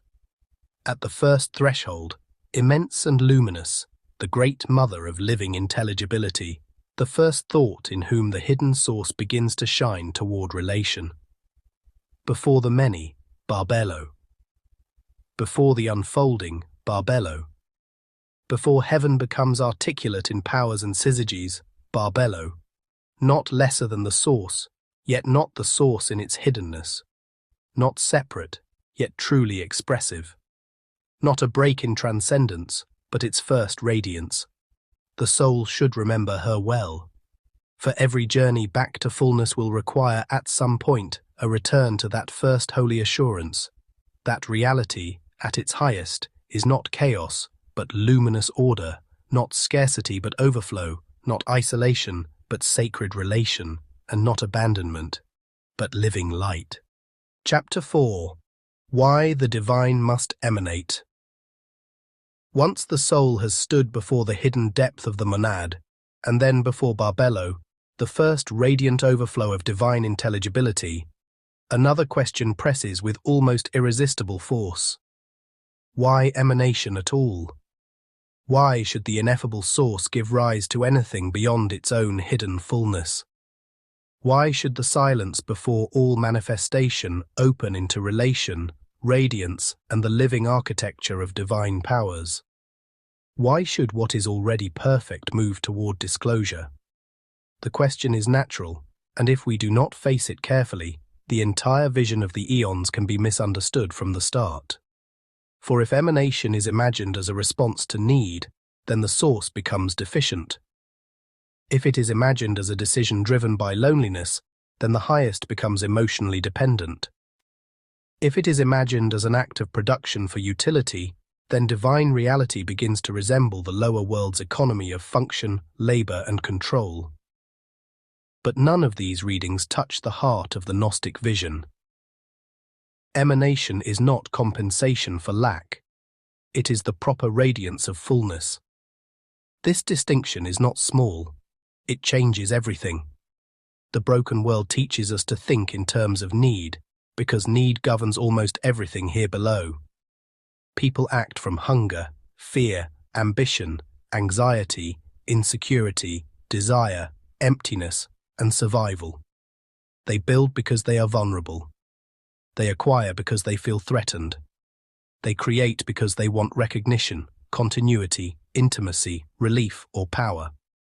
Even their love is often entangled with lack. They reach outward because they do not feel complete within themselves. This is not always evil. It is simply the condition of fractured existence. But because human beings know this pattern so intimately, they constantly project it upward. They imagine God creating for reasons that mirror human motives enlarged to cosmic scale. To have subjects, to receive praise, to display power, to solve loneliness, to express authority, to fulfill a desire for relationship that would otherwise remain unmet. Yet the monad stands beyond all such interpretations. Absolute fullness cannot emanate because it is missing something. It emanates because what is perfect is capable of radiance without diminishment. A spring does not overflow because it is thirsty. The sun does not pour light because it is dark without rays. Music does not resound because harmony is miserable until heard. These metaphors are imperfect, but they help the mind approximate a mystery greater than mechanism. Emanation is not an act of self-repair. It is not divine self-therapy. It is not the highest attempting to become more itself through expression. The monad does not become better by overflowing. Barbelo does not complete what was absent in the source. The living powers do not patch a hole in eternity. Rather, emanation belongs to fullness the way radiance belongs to light. The hidden depth is so inexhaustible that manifestation can arise from it without reducing it. Indeed, manifestation faithful to the source is one sign of its abundance.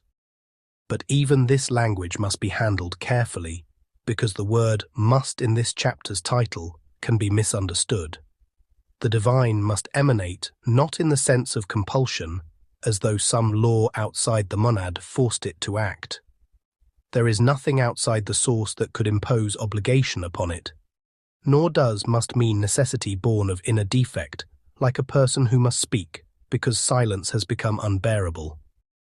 The divine must emanate in the sense that fullness is inherently communicable without ceasing to be fullness.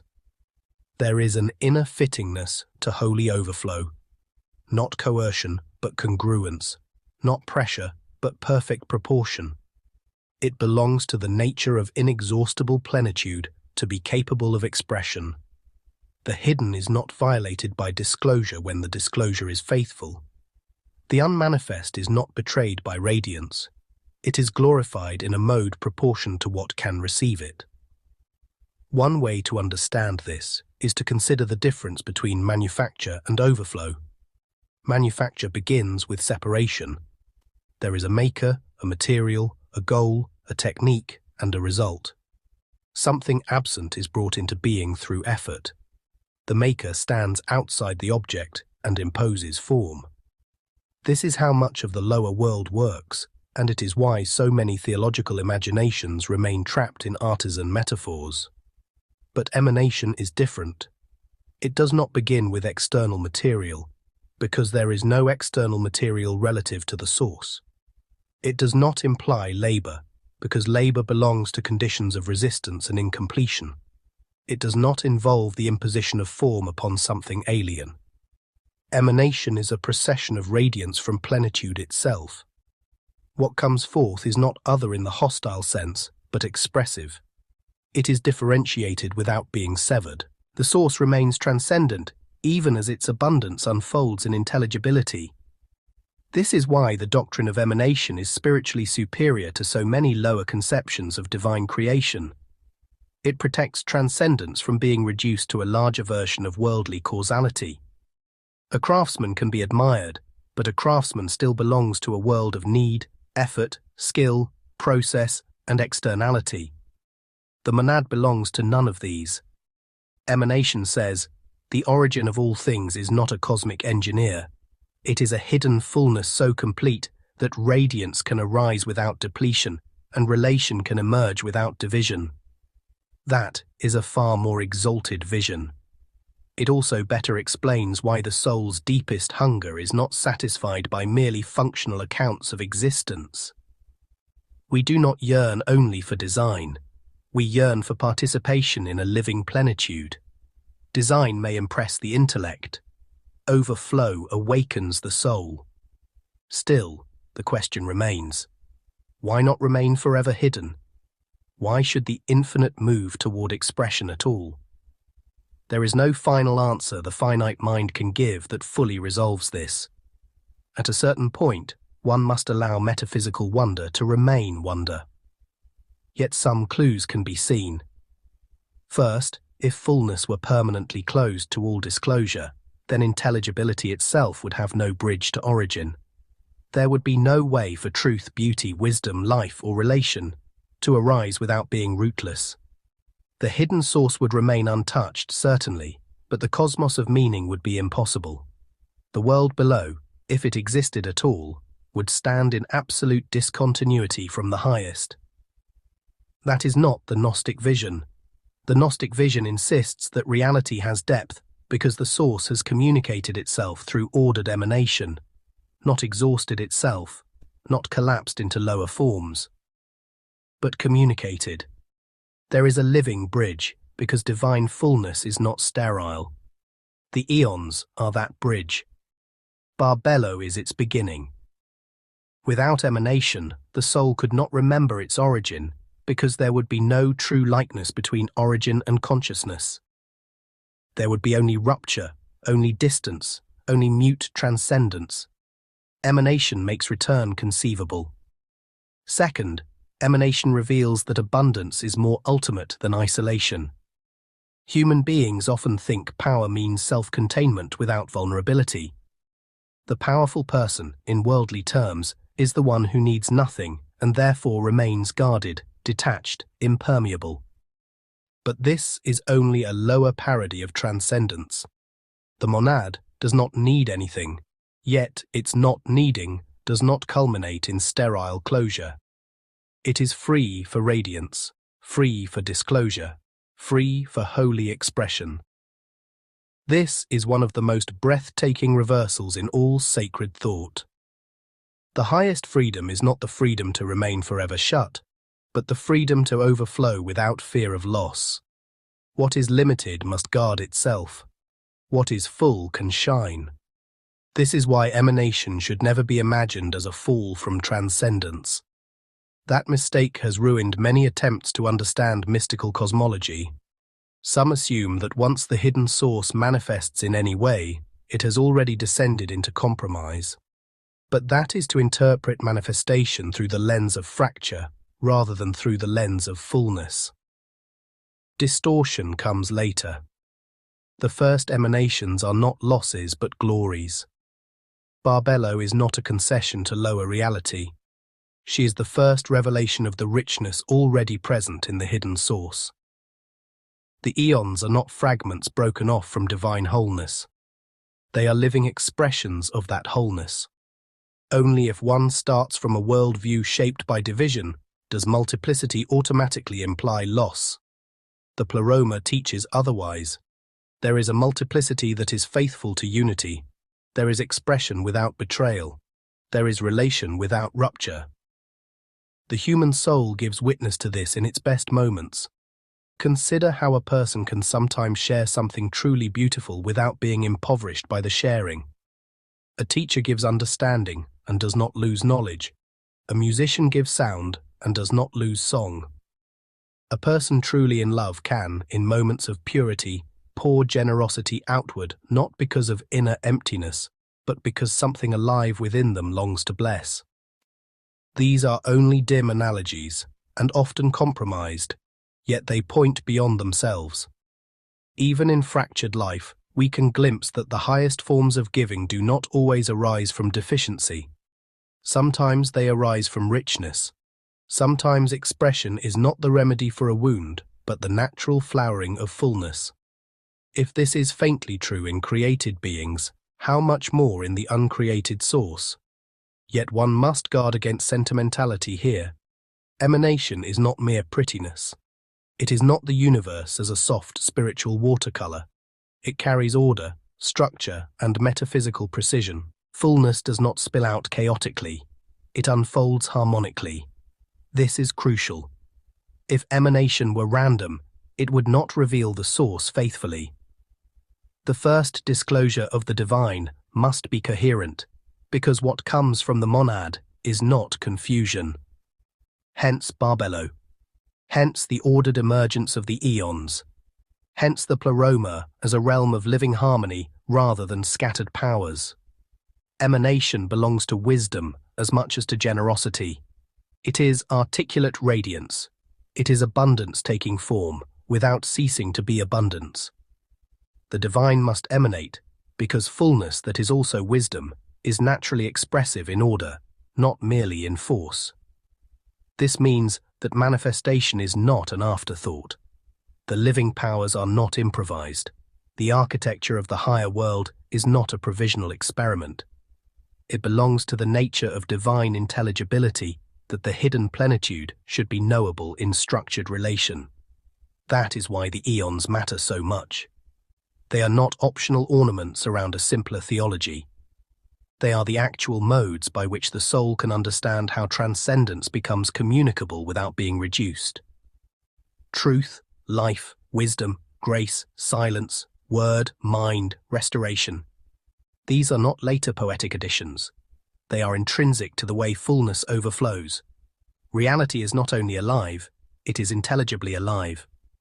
The divine must emanate because hidden plenitude is also living order. The soul needs this teaching because without it, spiritual life becomes trapped between two dead ends. On one side lies reductionism, which says only the visible is real and all higher experience is projection. On the other lies a barren transcendence that admits something beyond the visible but leaves it mute, abstract, and existentially irrelevant. Emanation escapes both prisons. It says the highest is truly beyond, yet not inert, truly hidden, yet not inaccessible, truly one, yet capable of radiant multiplicity. This creates a world in which spiritual longing makes sense. The soul's intuition that reality has depth is not naive fantasy. It is an echo of the fact that the source has indeed overflowed into a knowable architecture. There are living powers between God and the soul because the divine did not remain sealed in silence alone. And here another profound implication emerges. The good desires to communicate itself, not from need, not from propaganda, not from self-promotion, but because goodness by its nature is diffusive. Philosophers and mystics across traditions have sensed this in different ways. The truly good does not envy participation. It does not hoard being. It is generous without calculation. The Gnostic account radicalizes this insight by giving that diffusion a luminous structure. The monad does not merely permit goodness to appear. The monad is the hidden plenitude from which every true disclosure of goodness proceeds. Emanation is therefore the communication of the good in forms proportioned to divine order. One does not need to imagine a sentimental deity deciding to be nice. One needs to understand that absolute fullness, precisely because it lacks nothing, is free for holy diffusion. This also helps explain why all genuine spiritual paths involve some form of becoming radiant. The soul that returns does not become more real by clutching itself tighter. It becomes more real by coming into right participation with what is greater than itself. The ego fears this because the ego interprets self-giving as annihilation. It has learned in the lower world that to pour oneself out often means depletion, exploitation, or erasure. But the higher world teaches a different law. In the realm of fullness, radiance does not destroy identity, it perfects it. The Aeons are not less themselves because they proceed from the monad.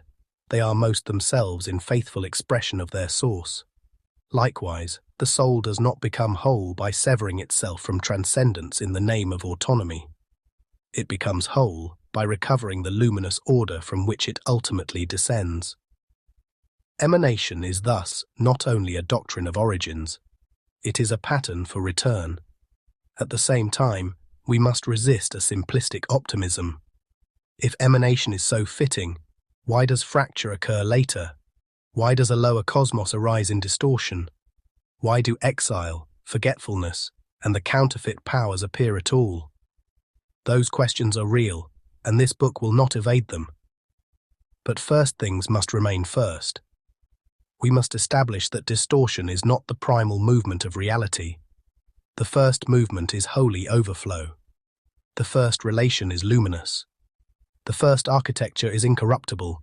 If we begin instead with fracture, everything becomes tragic too early, and we misread the entire drama of the soul.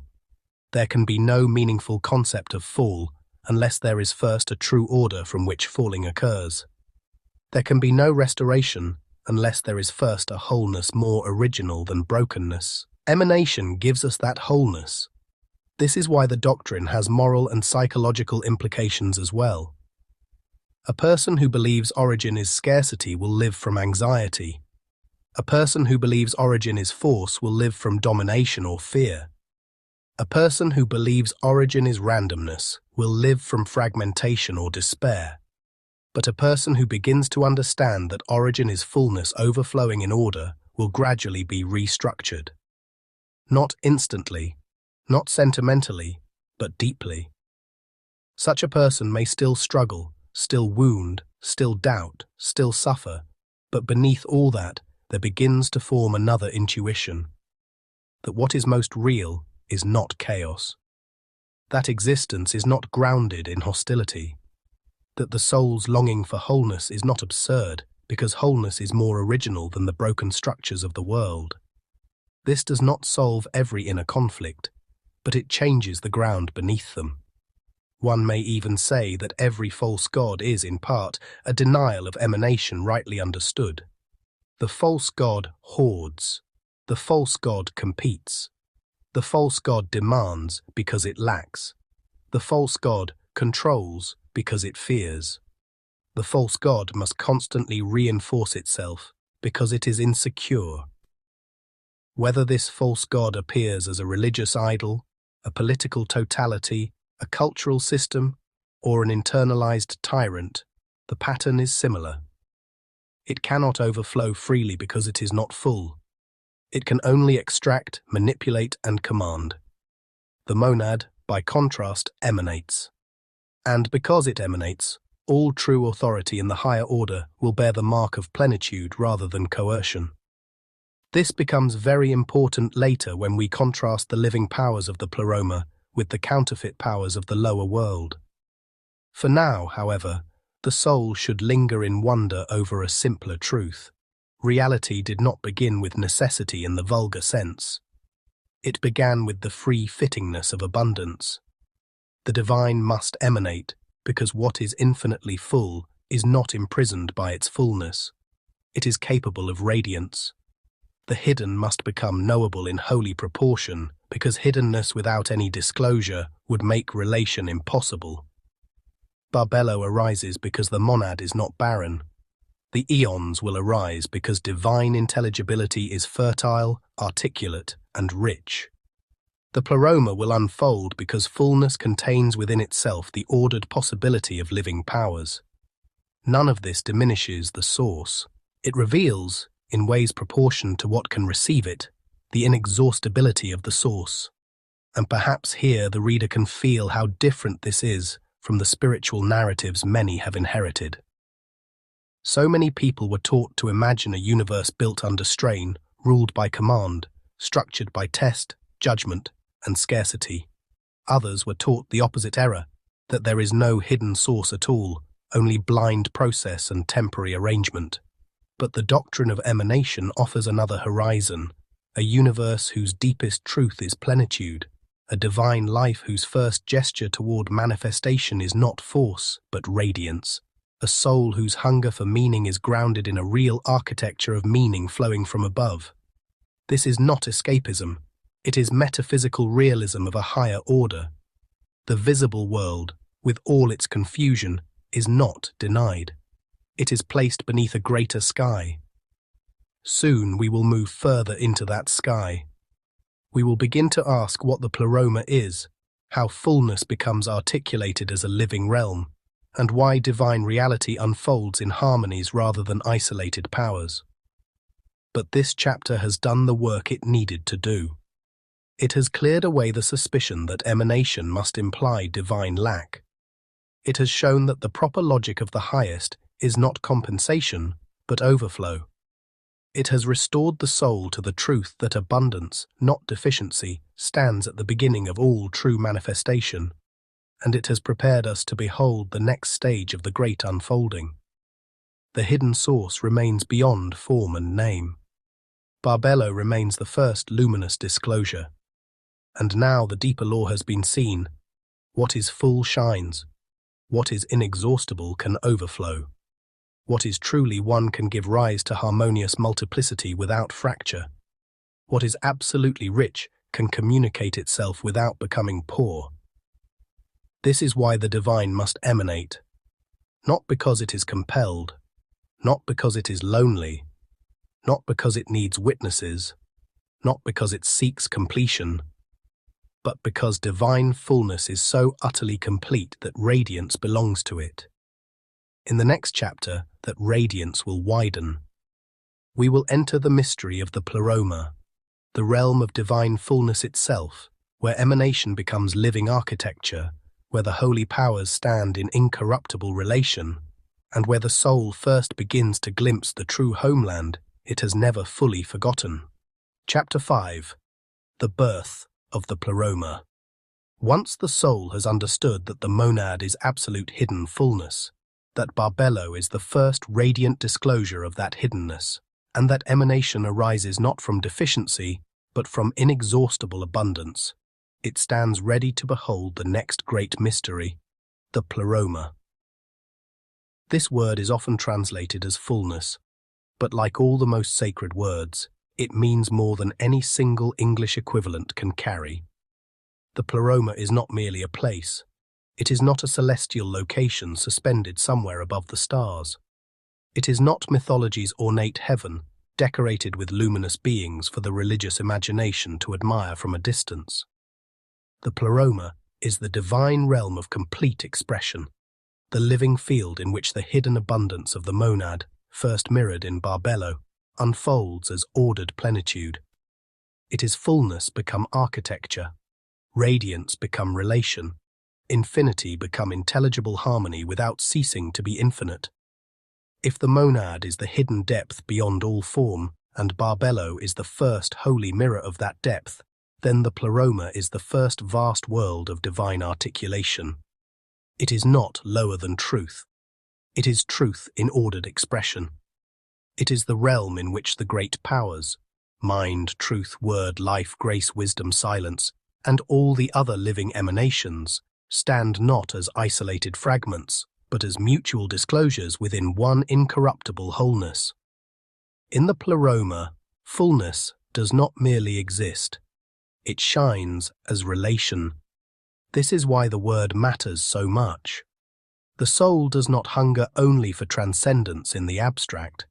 It hungers for a world where all things are rightly ordered, where nothing is severed from its source, where distinction does not become division, and where beauty and truth no longer pull away from one another.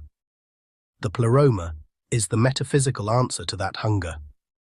To understand this properly, one must immediately resist the instinct to imagine the higher world as simply a more impressive version of the lower. People often take earthly experience, magnify it, gild it, and call the result heaven. They picture a perfected court, a city of light, a palace of endless worship, a landscape of supernatural rewards. Such imagery can hint at something real, but it easily becomes sentimental or naive if taken too literally. The Pleroma is not a more glamorous cosmos. It is a different order of reality altogether. There is no death in it because nothing in it is severed from its source. There is no rivalry in it because distinction there does not arise from lack. There is no anxiety in it because nothing must defend itself against diminishment. There is no false becoming in it because everything there is already ordered according to truth. To call it fullness, then, is not merely to say it contains many things. It is to say that what it contains exists in perfect rightness of relation. This is why the Pleroma is so essential to the entire Gnostic vision. Without it, one might speak of transcendence and emanation, but the soul would still lack a coherent account of divine order. The monad alone, contemplated without the Pleroma, can remain too hidden for existential orientation. Barbelo alone, contemplated without the wider fullness, can remain too threshold-like, too initial. But the Pleroma shows what divine reality looks like when plenitude unfolds as living structure. It gives the soul a vision not only of source, but of homeland. It answers the question many do not know how to articulate. If reality is truly rooted in the divine, what would it mean for the divine to be fully itself in articulated relation? The answer is the Pleroma. And here one begins to see why the soul's ache is often deeper than the mind can explain. Human beings suffer not only because they are wounded by events, but because somewhere beneath the event level of pain there is a more metaphysical grief. They live in a world where things do not hold together. Truth and power separate. Beauty and goodness separate. Love and wisdom separate. Body and soul separate. Desire and fulfillment separate. Thought and reality separate. Persons fracture internally and collide externally. Even their highest moments are touched by instability. They try to build coherence and watch it dissolve. They try to create union and encounter misunderstanding. They try to inhabit beauty and feel time already eroding it. Often they assume this is simply life. But the soul, in its deeper memory, is not satisfied with this explanation. It suspects that fragmentation is not original. It suspects that somewhere there is an order in which the things that belong together are not violently torn apart. The Pleroma is that order. The word fullness should therefore be read with tremendous seriousness. Not fullness as accumulation. Not fullness as quantity. Not fullness as bloated abundance in the material sense. The Pleroma is fullness because nothing essential is lacking from divine expression there. Every living power stands in right relation to every other. The source is not hidden by the manifestation, and the manifestation does not betray the source. Differentiation does not become confusion. Identity does not become isolation.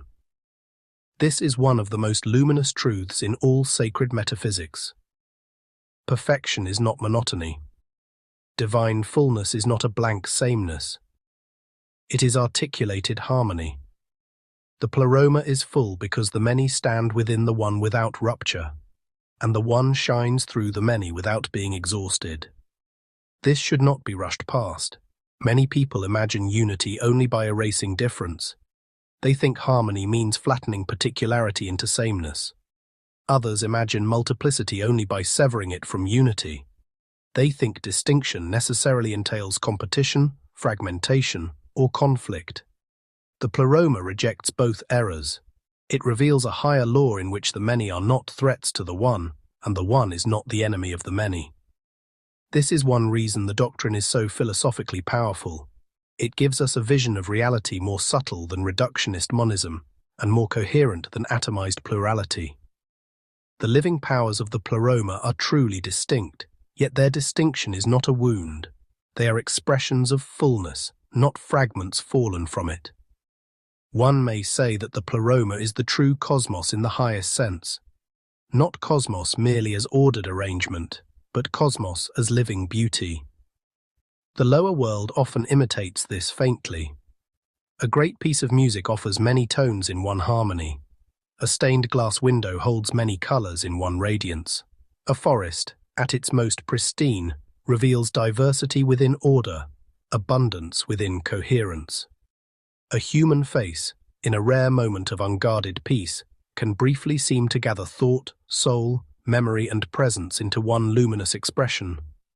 These are only hints and fragile ones, but they move us because they participate faintly in a deeper law. Whenever unity and richness meet without violence, the soul feels an echo of the Pleroma. This also means that the Pleroma is not merely an object of theological speculation, it is a standard of discernment. Once one has glimpsed even dimly what fullness means, the counterfeit nature of the lower world's claims becomes easier to perceive. Systems of power promise wholeness but depend on division. Ideologies promise meaning but sever truth from reality. Consumer culture promises abundance but generates hunger. Performance culture promises identity but deepens fragmentation. Even false spirituality promises transcendence while leaving the soul internally disordered. All these lower arrangements mimic fullness without possessing it. They create the appearance of coherence while depending upon lack. The Pleroma exposes them simply by existing as contrast. It is the measure by which every false totality is unmasked. Yet the Pleroma should not be imagined as static in the lifeless sense. It is not a frozen diagram, not a divine museum, not a celestial shelf on which eternal concepts sit motionless under glass. The Pleroma is alive. It is living order, living relation, living radiance. The eons within it are not dead abstractions, but powers, presences, intelligible realities, and luminous modes of divine expression. Their life does not resemble the frantic motion of the lower world, where movement is often compensation for emptiness. Their life is the serene dynamism of fullness. Everything there is perfectly itself and perfectly given. There is nothing to defend, and therefore nothing to harden around. There is nothing to extract, and therefore nothing to distort relation. Life in the Pleroma is not restless because it is complete. This is one reason spiritual people often misread stillness. They assume that what is most alive must also be most agitated.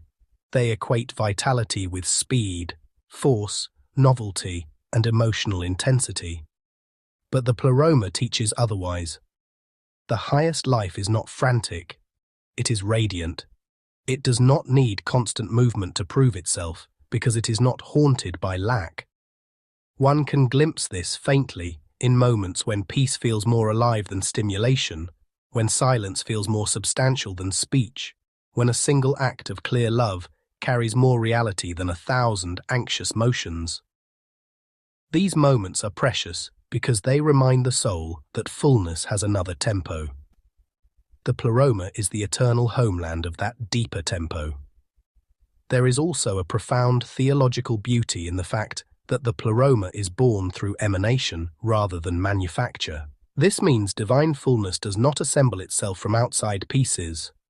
The realm of the Aeons is not built from alien material. It arises from the richness already hidden in the source and first disclosed in Barbelo.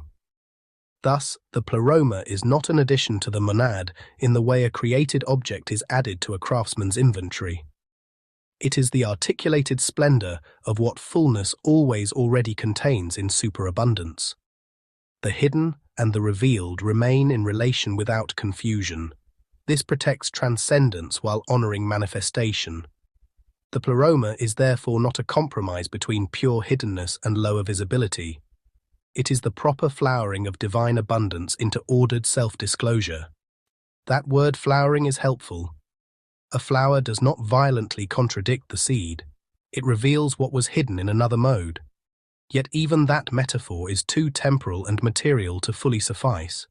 Still, it helps the soul imagine something essential, that the Pleroma is not a second-best replacement for hidden source, but the beautiful unfolding of what hidden fullness is capable of. In that sense, the Pleroma is glory made relational. If the monad is beyond all knowing, the Pleroma is the first vast world in which knowing becomes possible without violating mystery. If the monad is beyond every image, the Pleroma is the living realm in which image becomes pure disclosure rather than distortion. If the monad is fullness concealed, the Pleroma is fullness expressed. And so it is not enough to say merely that the Pleroma contains the eons.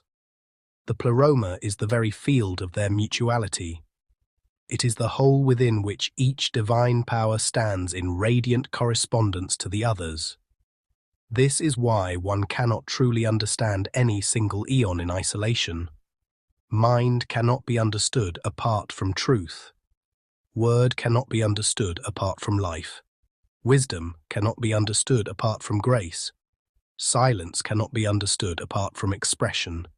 Each power reveals and is revealed by the others, because the Pleroma is not a warehouse of separate entities. It is a wholeness of relation. The soul needs this teaching badly because earthly consciousness is so accustomed to fragmentation that it tries to understand everything by isolating it.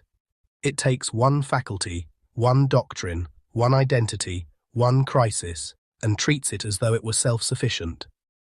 The Pleroma re-educates perception. It teaches that what is highest is intelligible only in harmony.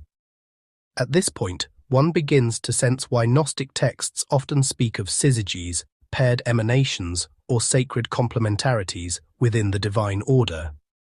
We will explore those more fully soon, but their meaning becomes clearer only when seen against the horizon of the Pleroma.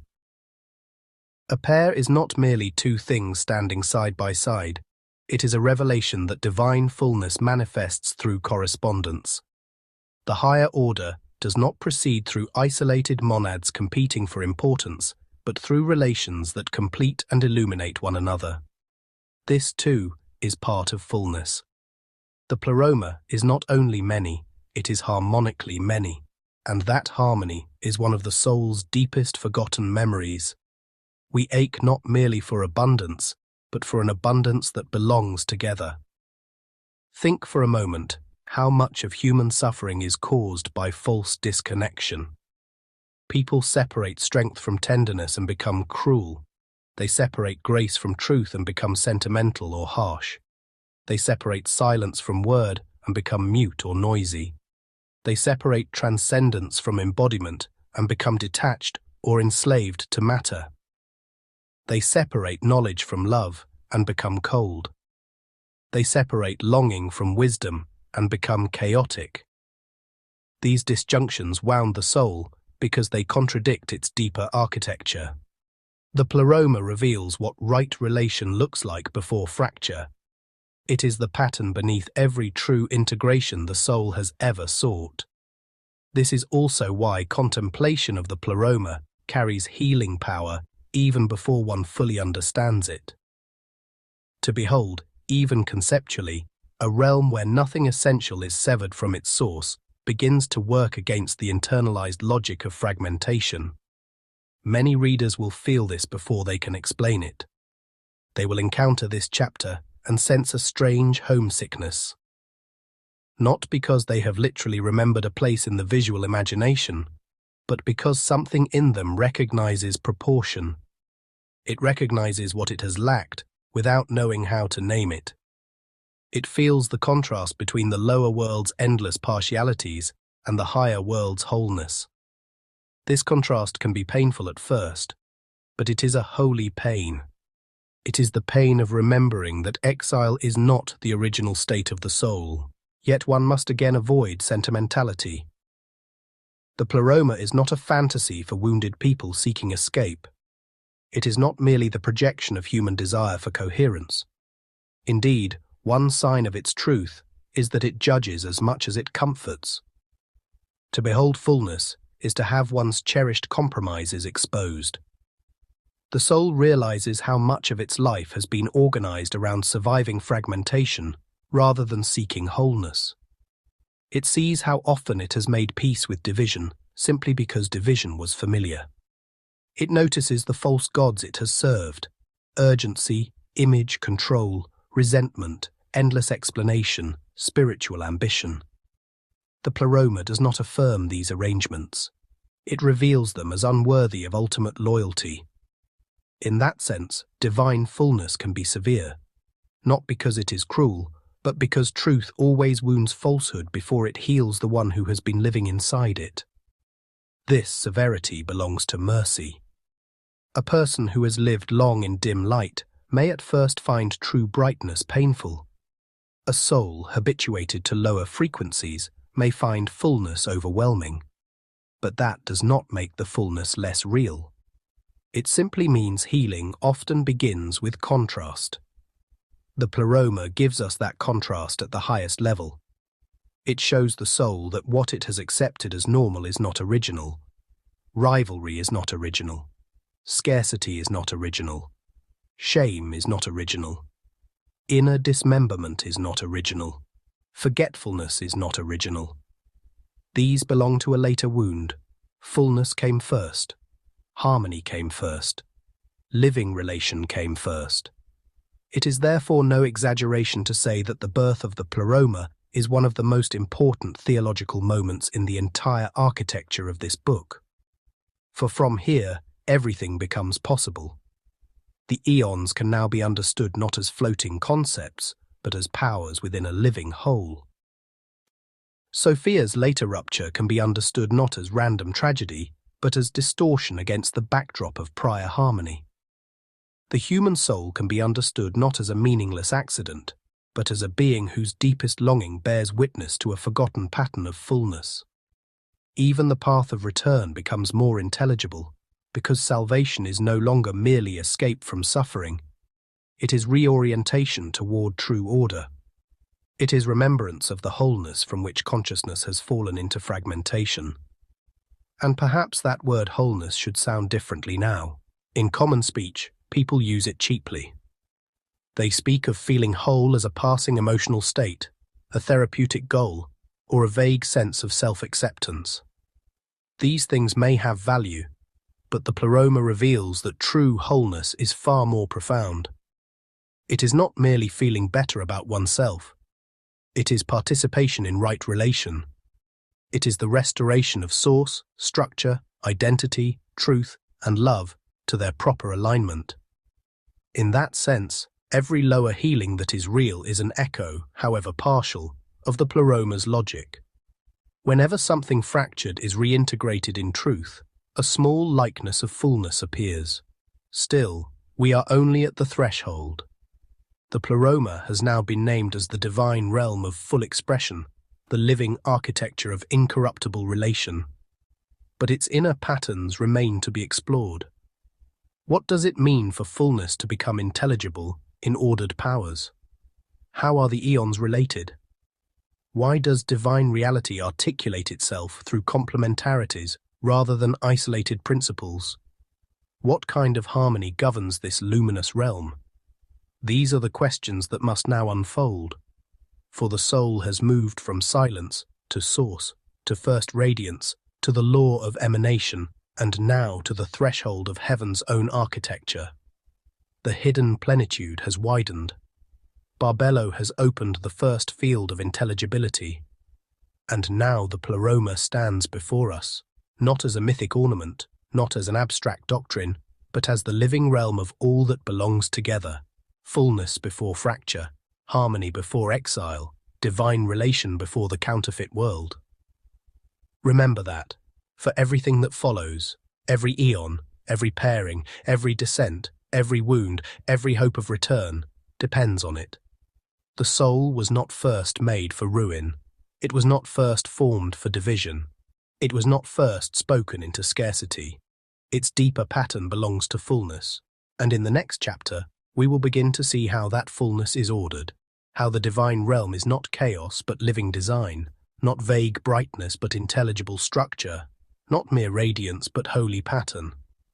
We will enter the mystery of the living pattern of fullness, where the architecture of the Aeons begins to show its inner symmetry, and where the soul first learns that heaven is not merely bright, it is ordered. Chapter 6. The Living Pattern of Fullness. The soul can endure many things for a time: sorrow, uncertainty, waiting, even pain, if it senses that beneath the visible confusion there remains some hidden order not yet fully lost.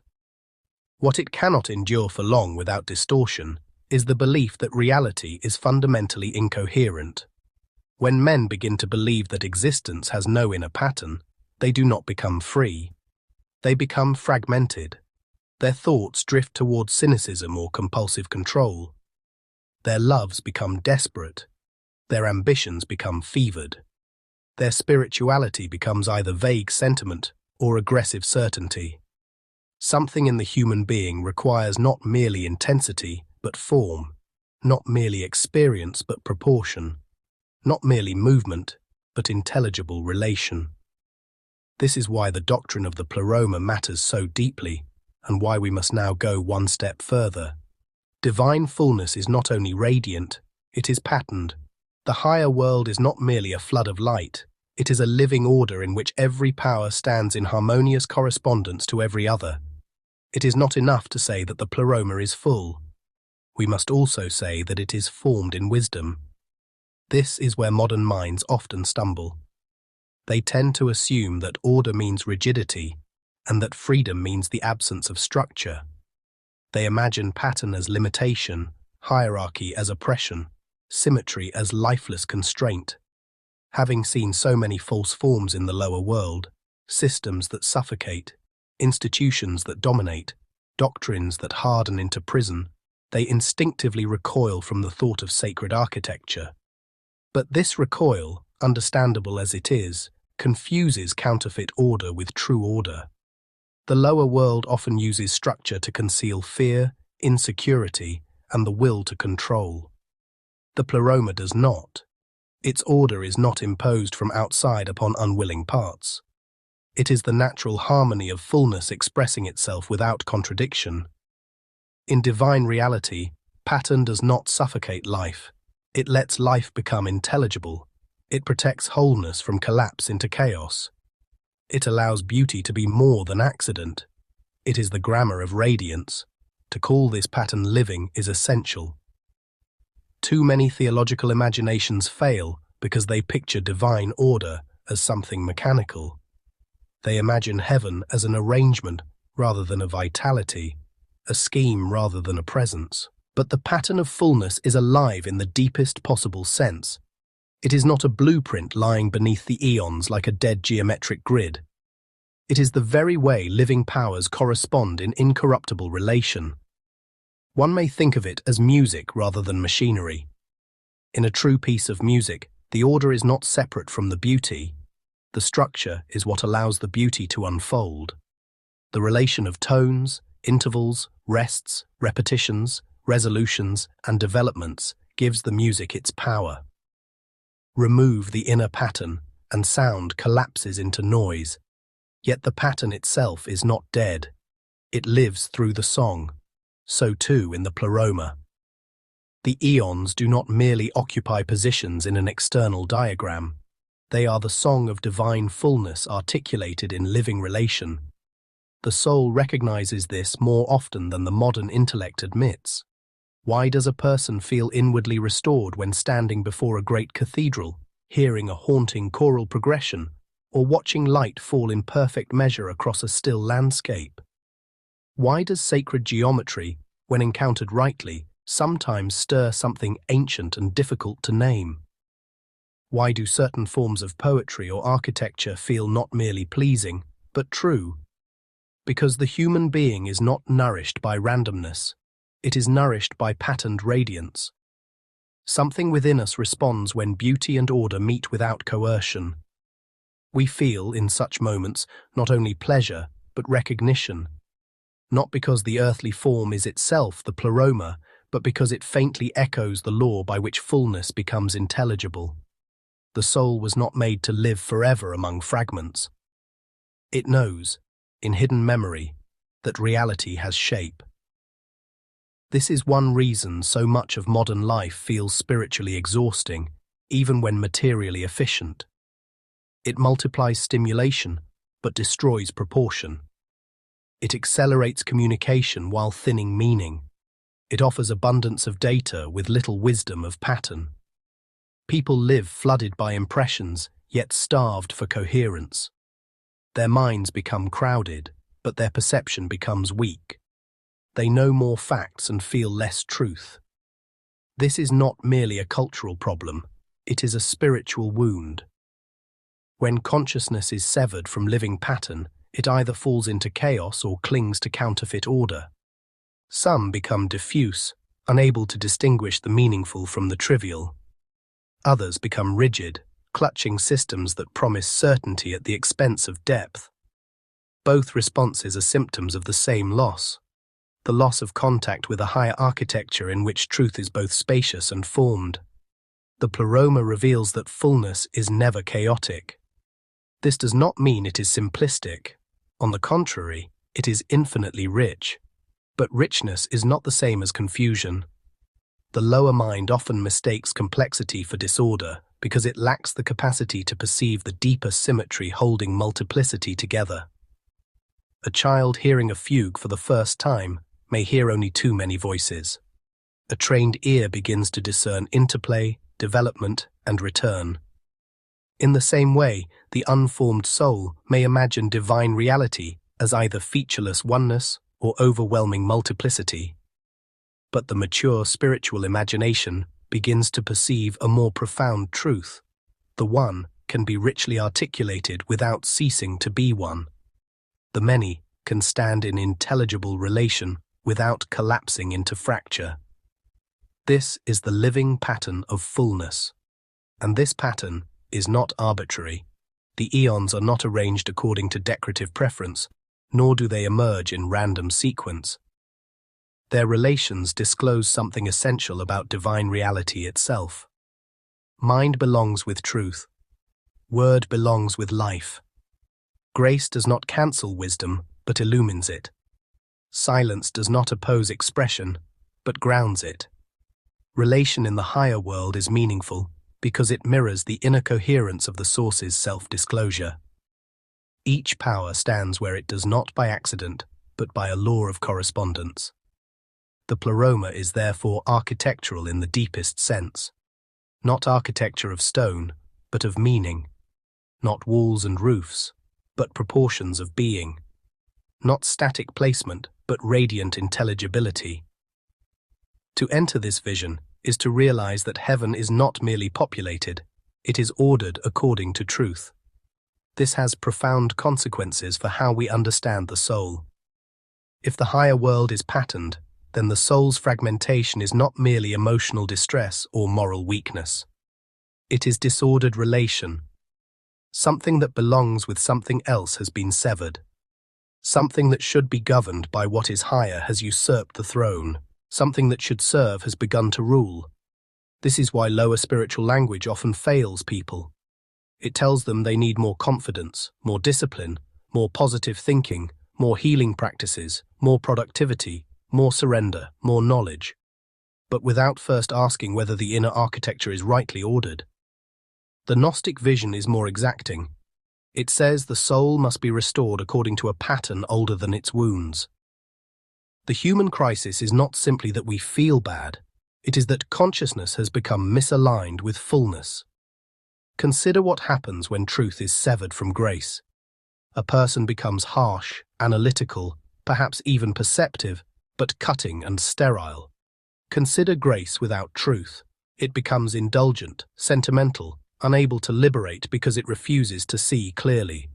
Consider life without word. One has energy, intensity, movement, but no coherent expression. Consider word without life. Language becomes hollow, performative, clever perhaps, but dead. Consider silence without wisdom. It can become passivity, vagueness, withdrawal. Consider wisdom without silence. It becomes noisy, overly asserted, inflated with its own self-consciousness. In the lower world, these separations are common. In the Pleroma, they do not occur. There, the powers remain in luminous correspondence. That is why the Pleroma is not only a cosmological doctrine. It is a map of what right relation means in the soul.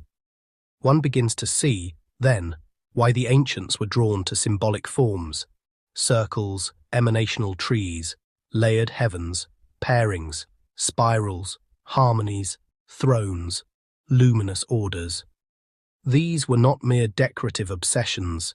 They were attempts to speak a truth that discursive language alone cannot hold, that reality is structured according to intelligible proportion, and that salvation involves not merely escape from pain, but reintegration into that proportion.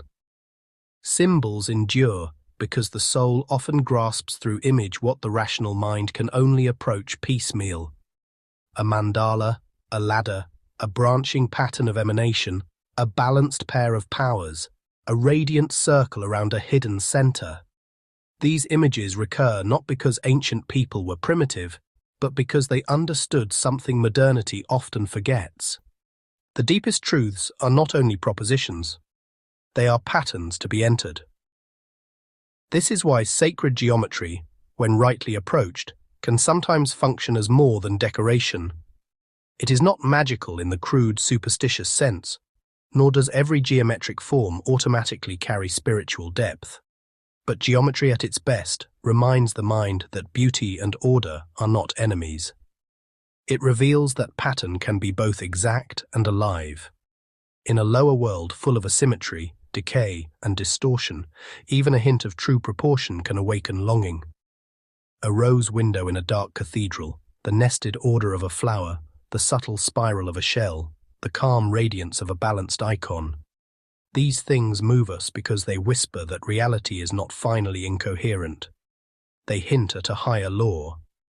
The Pleroma is the source beyond all such hints. It is where the hidden geometry of truth lives as luminous relation rather than as external sign alone. But one must be careful not to collapse the Pleroma into aestheticism. The living pattern of fullness is not merely beautiful, it is holy.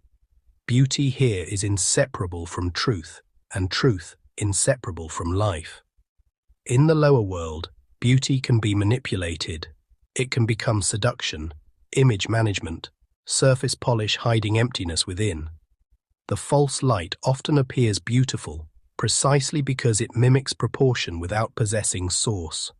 This is why discernment matters. The soul must learn the difference between an image that flatters desire and a form that reveals truth. The Pleroma is not ornamental beauty.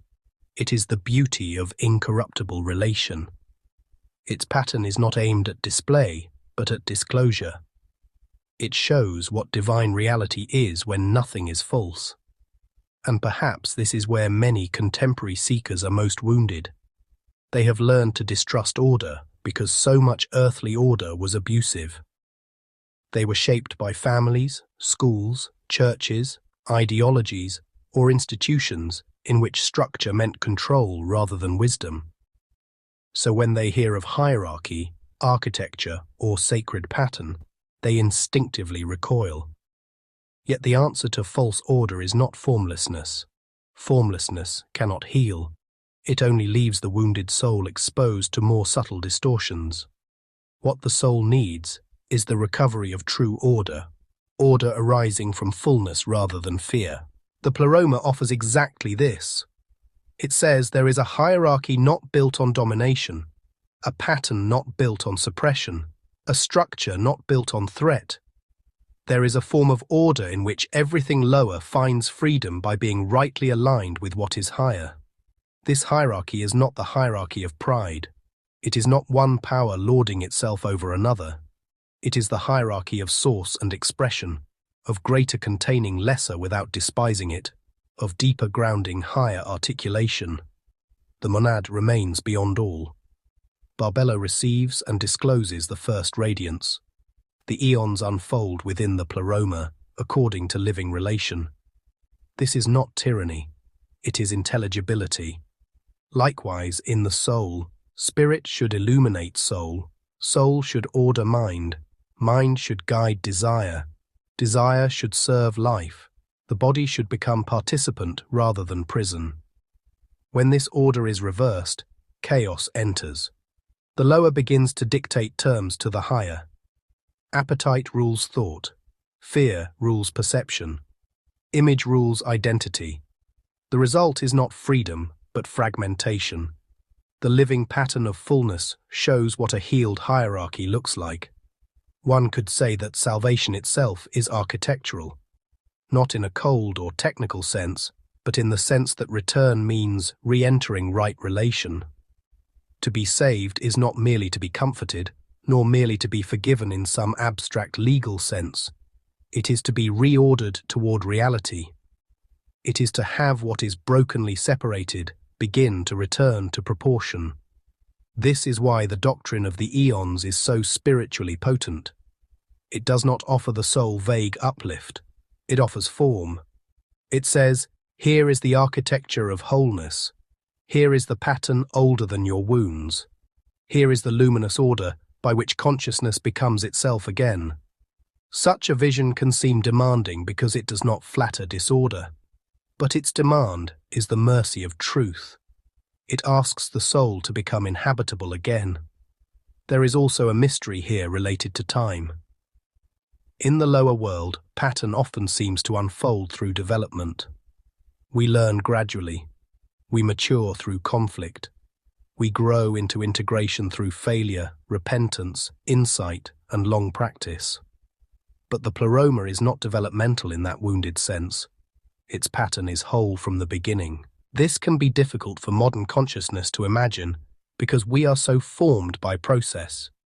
Yet this timeless wholeness is one reason the Pleroma can function as both origin and goal. The soul does not create fullness by progressing morally or psychologically.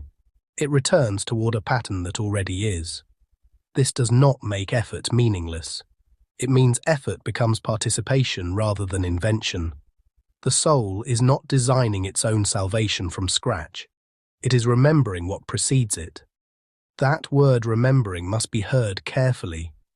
It does not mean nostalgic sentiment or literal recollection of a previous heavenly biography. It means that the soul, in its deepest structure, bears a correspondence to a higher order it did not invent.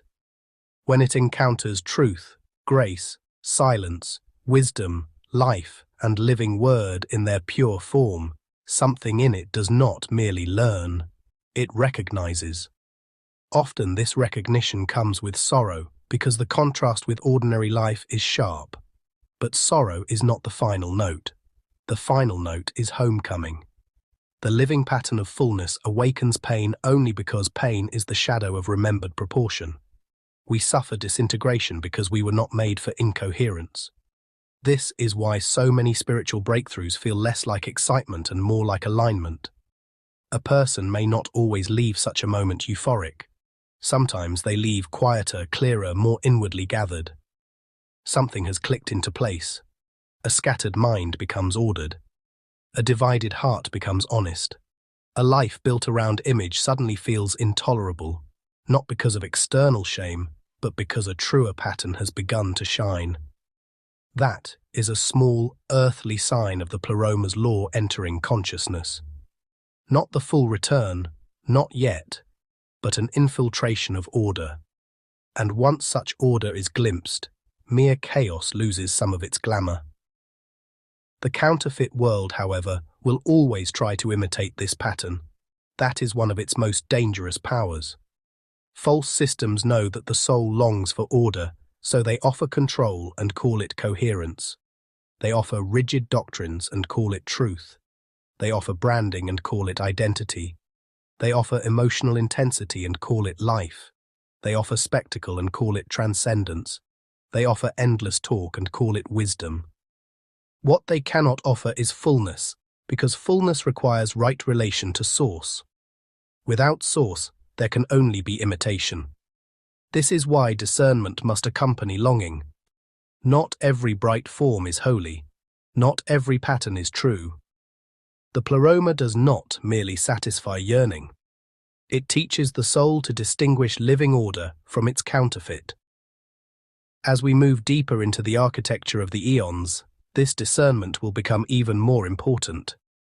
For we are about to encounter one of the most beautiful principles in all of Gnostic cosmology, that fullness does not manifest as isolated powers, but as sacred correspondences. The living pattern of the Pleroma is relational all the way down, or rather, all the way up. Nothing stands alone in divine perfection. Each power is illuminated by its counterpart, each radiance deepened by relation, each mode of expression held within a wider harmony. This is not dependence born of weakness, it is completeness born of wisdom. The next chapter will open that mystery more fully. For now, the soul should pause and let this truth settle. The higher world is not vague, it is not merely bright, it is not a shapeless ocean of spiritual feeling, it is not an arbitrary collection of divine powers, it is patterned, livingly patterned, holy in its proportions, radiant in its coherence, formed without rigidity, free without chaos, beautiful because it is true, true because nothing in it is severed from source. This is the living pattern of fullness. And if the soul aches for alignment, for coherence, for beauty that does not betray truth, for relation that does not become domination, for hierarchy that does not humiliate, for form that does not imprison, then that ache is not foolish. It may be the beginning of remembrance. In the next chapter, we will take the next necessary step into that remembrance. We will enter the mystery of syzygies, the sacred pairings of the divine world, and begin to see why the Aeons do not stand as solitary powers, but as luminous correspondences within the architecture of fullness. For heaven is not only ordered, it is relationally ordered. And in those sacred correspondences, the soul may begin to understand why so much of its suffering came from living in a world where what belongs together has been torn apart. Chapter 7. What an Aeon truly is. By the time the soul arrives here, several foundations have already been laid. We have stood before the silence before all manifestation. We have turned, with as much reverence as language allows, toward the monad beyond form and name. We have watched Barbelo emerge as the first holy overflow of intelligibility. We have seen that divine emanation does not arise from lack, but from fullness, and that the Pleroma is not a vague brightness, but a living architecture of incorruptible relation. Now another question must be faced directly, because without answering it carefully, the whole book can become distorted in the reader's mind. What exactly is an Aeon? Not merely in a lexical sense, not merely according to a list in an ancient text, but in the deeper, more metaphysical, more spiritually consequential sense. What is an Aeon truly? This matters because the modern mind has several habits that can immediately misread the answer. Some readers hear the word and think of a remote celestial being in a mythological system, perhaps ornate and luminous, but essentially irrelevant to lived reality. Others hear it and reduce it to metaphor, imagining the Aeons as poetic labels for psychological states or philosophical abstractions. Still others, formed by pop spirituality, imagine them as energetic entities to be invoked, personalized, or blended into a loose esoteric collage. All of these approaches miss something essential. An Aeon is not merely a character, not merely a symbol, not merely a concept, and not merely an energy in the flattened modern sense. An Aeon is a living divine emanation, a mode of sacred reality through which the fullness of the source becomes articulate within the Pleroma. To speak of an Aeon is to speak of a power that is at once ontological, intelligible, relational, and luminous. That sentence must be unfolded slowly. An Aeon is ontological because it belongs to the structure of being, not just to imagination or language. It is intelligible because it reveals something specific about divine fullness rather than remaining a formless blur. It is relational because no Aeon exists as an isolated fragment detached from the whole. And it is luminous because it is not a dead principle, but a living disclosure of divine reality. This already distinguishes the Aeons from so many lower categories. They are not gods in the pagan sense of competing personalities.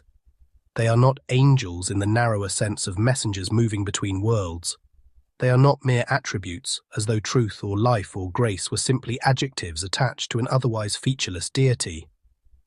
An Aeon is closer to a living mode of divine expression, a radiant power in whom what the source contains in hidden fullness becomes manifest, without losing its sacred depth. One might say that the Aeons are the articulate interior life of the Pleroma.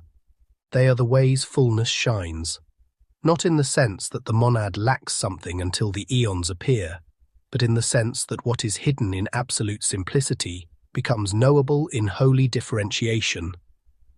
This is why the doctrine is so subtle and so profound. The Aeons are not external additions to the divine, nor are they illusions masking an undifferentiated one. They are the true emanational richness of the One.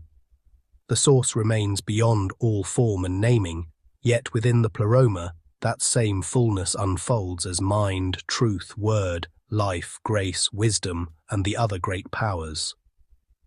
The Aeons are not replacements for transcendence, they are its faithful radiance.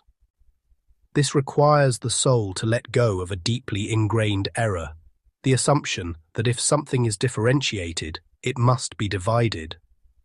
In the lower world, this often appears true. Distinct people are separated by bodies, interests, wounds, and histories. Distinct institutions compete. Distinct thoughts clash. Distinct desires pull against one another. The visible world teaches us that multiplicity often leads to conflict. But the Pleroma teaches another law. There is a differentiation that does not fracture unity. There is a plurality that does not imply rivalry. There is a manyness that belongs to fullness rather than to fragmentation.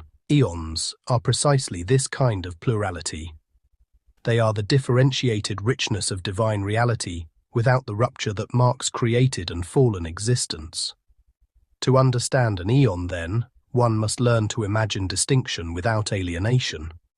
Here, it may help to consider, however imperfectly, a few earthly analogies. Think of white light passing through a prism. The colors appear distinct, and yet they are not foreign to the light. They reveal something already present in it. Or consider a great symphony: strings, brass, woodwinds, silence, tension, release. The voices differ, yet the music remains one. Or consider a soul in one of its rarest moments of inward integration, when thought, affection, perception, memory, and purpose feel gathered rather than scattered. These analogies are partial and fragile, but they point towards something real. An aeon is not a detached object placed beside the source. It is more like a radiant disclosure of what fullness contains. Divine wholeness is not impoverished by articulation. It becomes intelligible through it. Still, the term living must remain central. If one speaks of aeons only as cosmic principles, one risks making them too abstract. The Gnostic imagination refuses that reduction. These emanations are alive. They are not alive in the biological sense, of course, nor in the anxious lower world sense of motion, need, and reaction. They are alive as presences, powers, radiant realities that participate in the living fullness of the Pleroma. Truth in the divine realm is not a proposition written across eternity. It is an aeonic radiance. Life is not merely biological persistence. It is a living current in the divine order. Wisdom is not an intellectual achievement. It is a luminous mode of heavenly being. The soul senses the importance of this distinction immediately, because dead concepts never heal. Only living reality heals. And the Gnostic vision insists that what the soul most deeply longs for is not information about the divine, but participation in divine life. At the same time, one must resist the opposite error of over-personalizing the aeons in a crude anthropomorphic way. If a person pictures them simply as celestial humans with enhanced beauty and power, the doctrine collapses downward into mythology of the most limited kind. The aeons are personal in the sense that they are relational, expressive, and spiritually present. But they are not persons in the narrow human sense. They do not carry ego boundaries, defensive psychologies, competing agendas, or private insecurity. They are more than human personhood, not less. They are living powers whose reality can sometimes be imaged in personal terms, because the soul often understands relation through face, voice, and presence.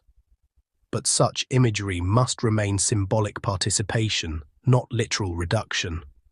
The aeons are personal enough to be encountered as more than abstractions, yet vast enough to exceed every finite image we might use. This is one reason the ancient texts often seem to oscillate in their language. At times, they speak of the aeons almost as if they were beings in a divine drama. At other times, they describe them more like qualities or modes of reality. To the modern mind, this can feel inconsistent. In truth, it is often a sign that the texts are trying to hold together two levels of truth at once. The aeons are not less than living presences, but neither are they merely characters in a story. The narrative form lets the soul sense relational life. The metaphysical form lets the mind understand structural meaning. Both are needed. If we lose the narrative, the eons become bloodless concepts. If we lose the metaphysical depth, they become decorative myth. What an eon truly is lives precisely in this holy tension, a living divine reality whose structural significance and luminous presence cannot be separated. And now, another important distinction must be made. An eon is not simply a created intermediary between God and the world. That language would still remain too external. The eons do not stand outside the divine fullness as servants waiting for commands. They belong to the very manifestation of that fullness. They are internal to the life of the Pleroma, not external additions to it. This is why the title of the book, The Living Powers Between God and the Soul, must be understood carefully. Between does not mean there is a great gap across which the eons function like bureaucratic officials or cosmic gatekeepers. It means that the soul does not relate to the hidden source immediately in its ineffable transcendence. It encounters the divine through the living radiances by which the source has made itself intelligible. The eons are the bridge because the divine has chosen to be knowable in living order, not because the divine is inaccessible in the hostile sense. In fact, the more deeply one understands the eons, the more one realizes they are not obstacles between God and the soul, but the very possibility of relation. The soul cannot meaningfully receive the monad in pure hiddenness. That would exceed all proportion.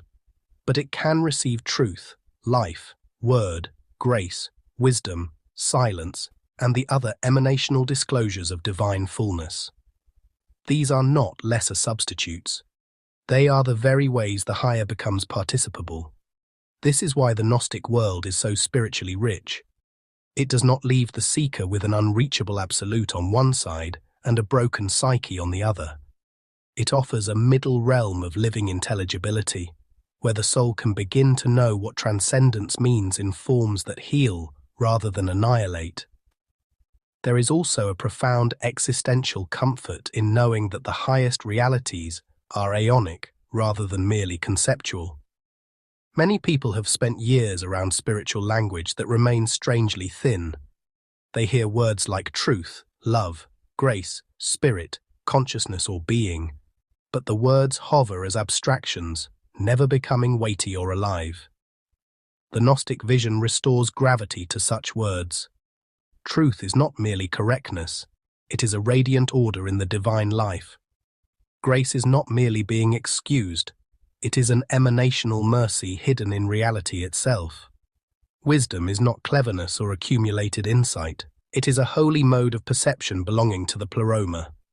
Once these realities are understood aeonically, the soul begins to feel that what it longs for is far older, deeper, and more ontologically real than the vocabulary of self-help, therapy, or even ordinary religion usually allows.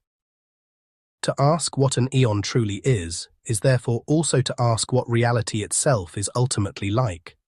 Is it built from dead matter and accidental consciousness, with meaning added later by desperate minds? Or is meaning more original than matter, because the divine itself overflows in intelligible living powers?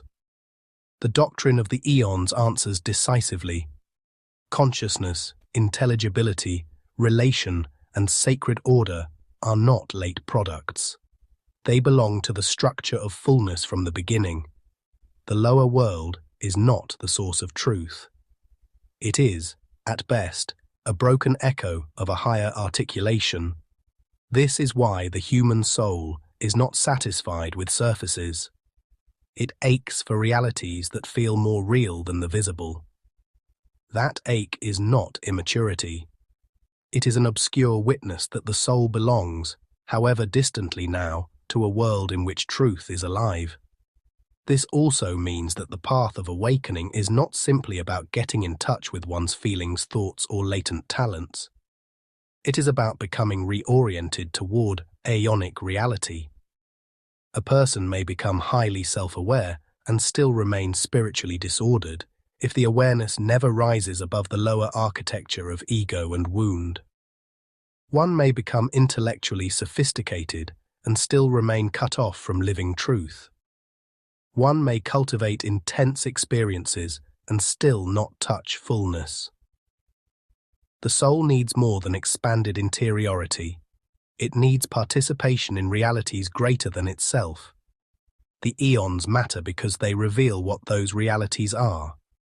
They are the divine forms of what the soul most deeply needs, not as fantasy, but as living order. One begins to see, then, why the language of remembrance is so central to Gnostic spirituality. If the eons are real, then every genuine awakening is, in some sense, aeonic. Whenever truth pierces deception with unusual clarity, whenever silence becomes more substantial than noise, whenever grace interrupts shame, whenever life feels deeper than biological continuation, whenever wisdom gathers scattered perception into coherence, something of the aeonic order is pressing into consciousness. Not fully, not without distortion, but truly. The soul recognizes these moments because it bears within it, under the veil, some hidden correspondence to the higher world. It is not itself an eon, but it is not utterly alien to the eons either. The path of gnosis is possible precisely because the soul is capable of resonance. This resonance is one reason the doctrine should never be treated merely as ancient cosmological trivia. The eons are not there for us to catalogue the way historians catalogue old pantheons. They are relevant because they name living structures of return. To know what an eon truly is to begin to understand what kind of healing is possible. Healing is not merely emotional regulation. It is not merely trauma processing, though wounds must indeed be faced. It is not merely belief correction, though falsehood must be unlearned. At its deepest level, healing is the reordering of consciousness under realities that are older and truer than fragmentation. It is the slow restoration of correspondence with the living powers of fullness. The eons, therefore, do not belong only to the beginning of the cosmological story. They belong to the soul's future. Still, there remains a question many readers will feel, even if they do not immediately speak it. If the eons are so exalted, so living, so rich, how do we avoid turning them into objects of fixation? How do we keep from replacing one idolatry with another, trading crude worldly worship for subtler spiritual obsession? The answer lies in remembering their nature. An eon is never ultimate in isolation. Each eon is a disclosure of fullness, not a private possession. To cling to one as though it were severed from the whole would already be to misread it. This is why the Pleroma matters so much. It keeps every eon within the harmony of divine relation. No power is rightly known apart from the others, and none apart from the source whose radiance it discloses. The eons heal idolatry only when they are encountered as expressions of the One, not substitutes for it. And so we arrive at a first working answer, though the chapters ahead will deepen and complicate it in luminous ways.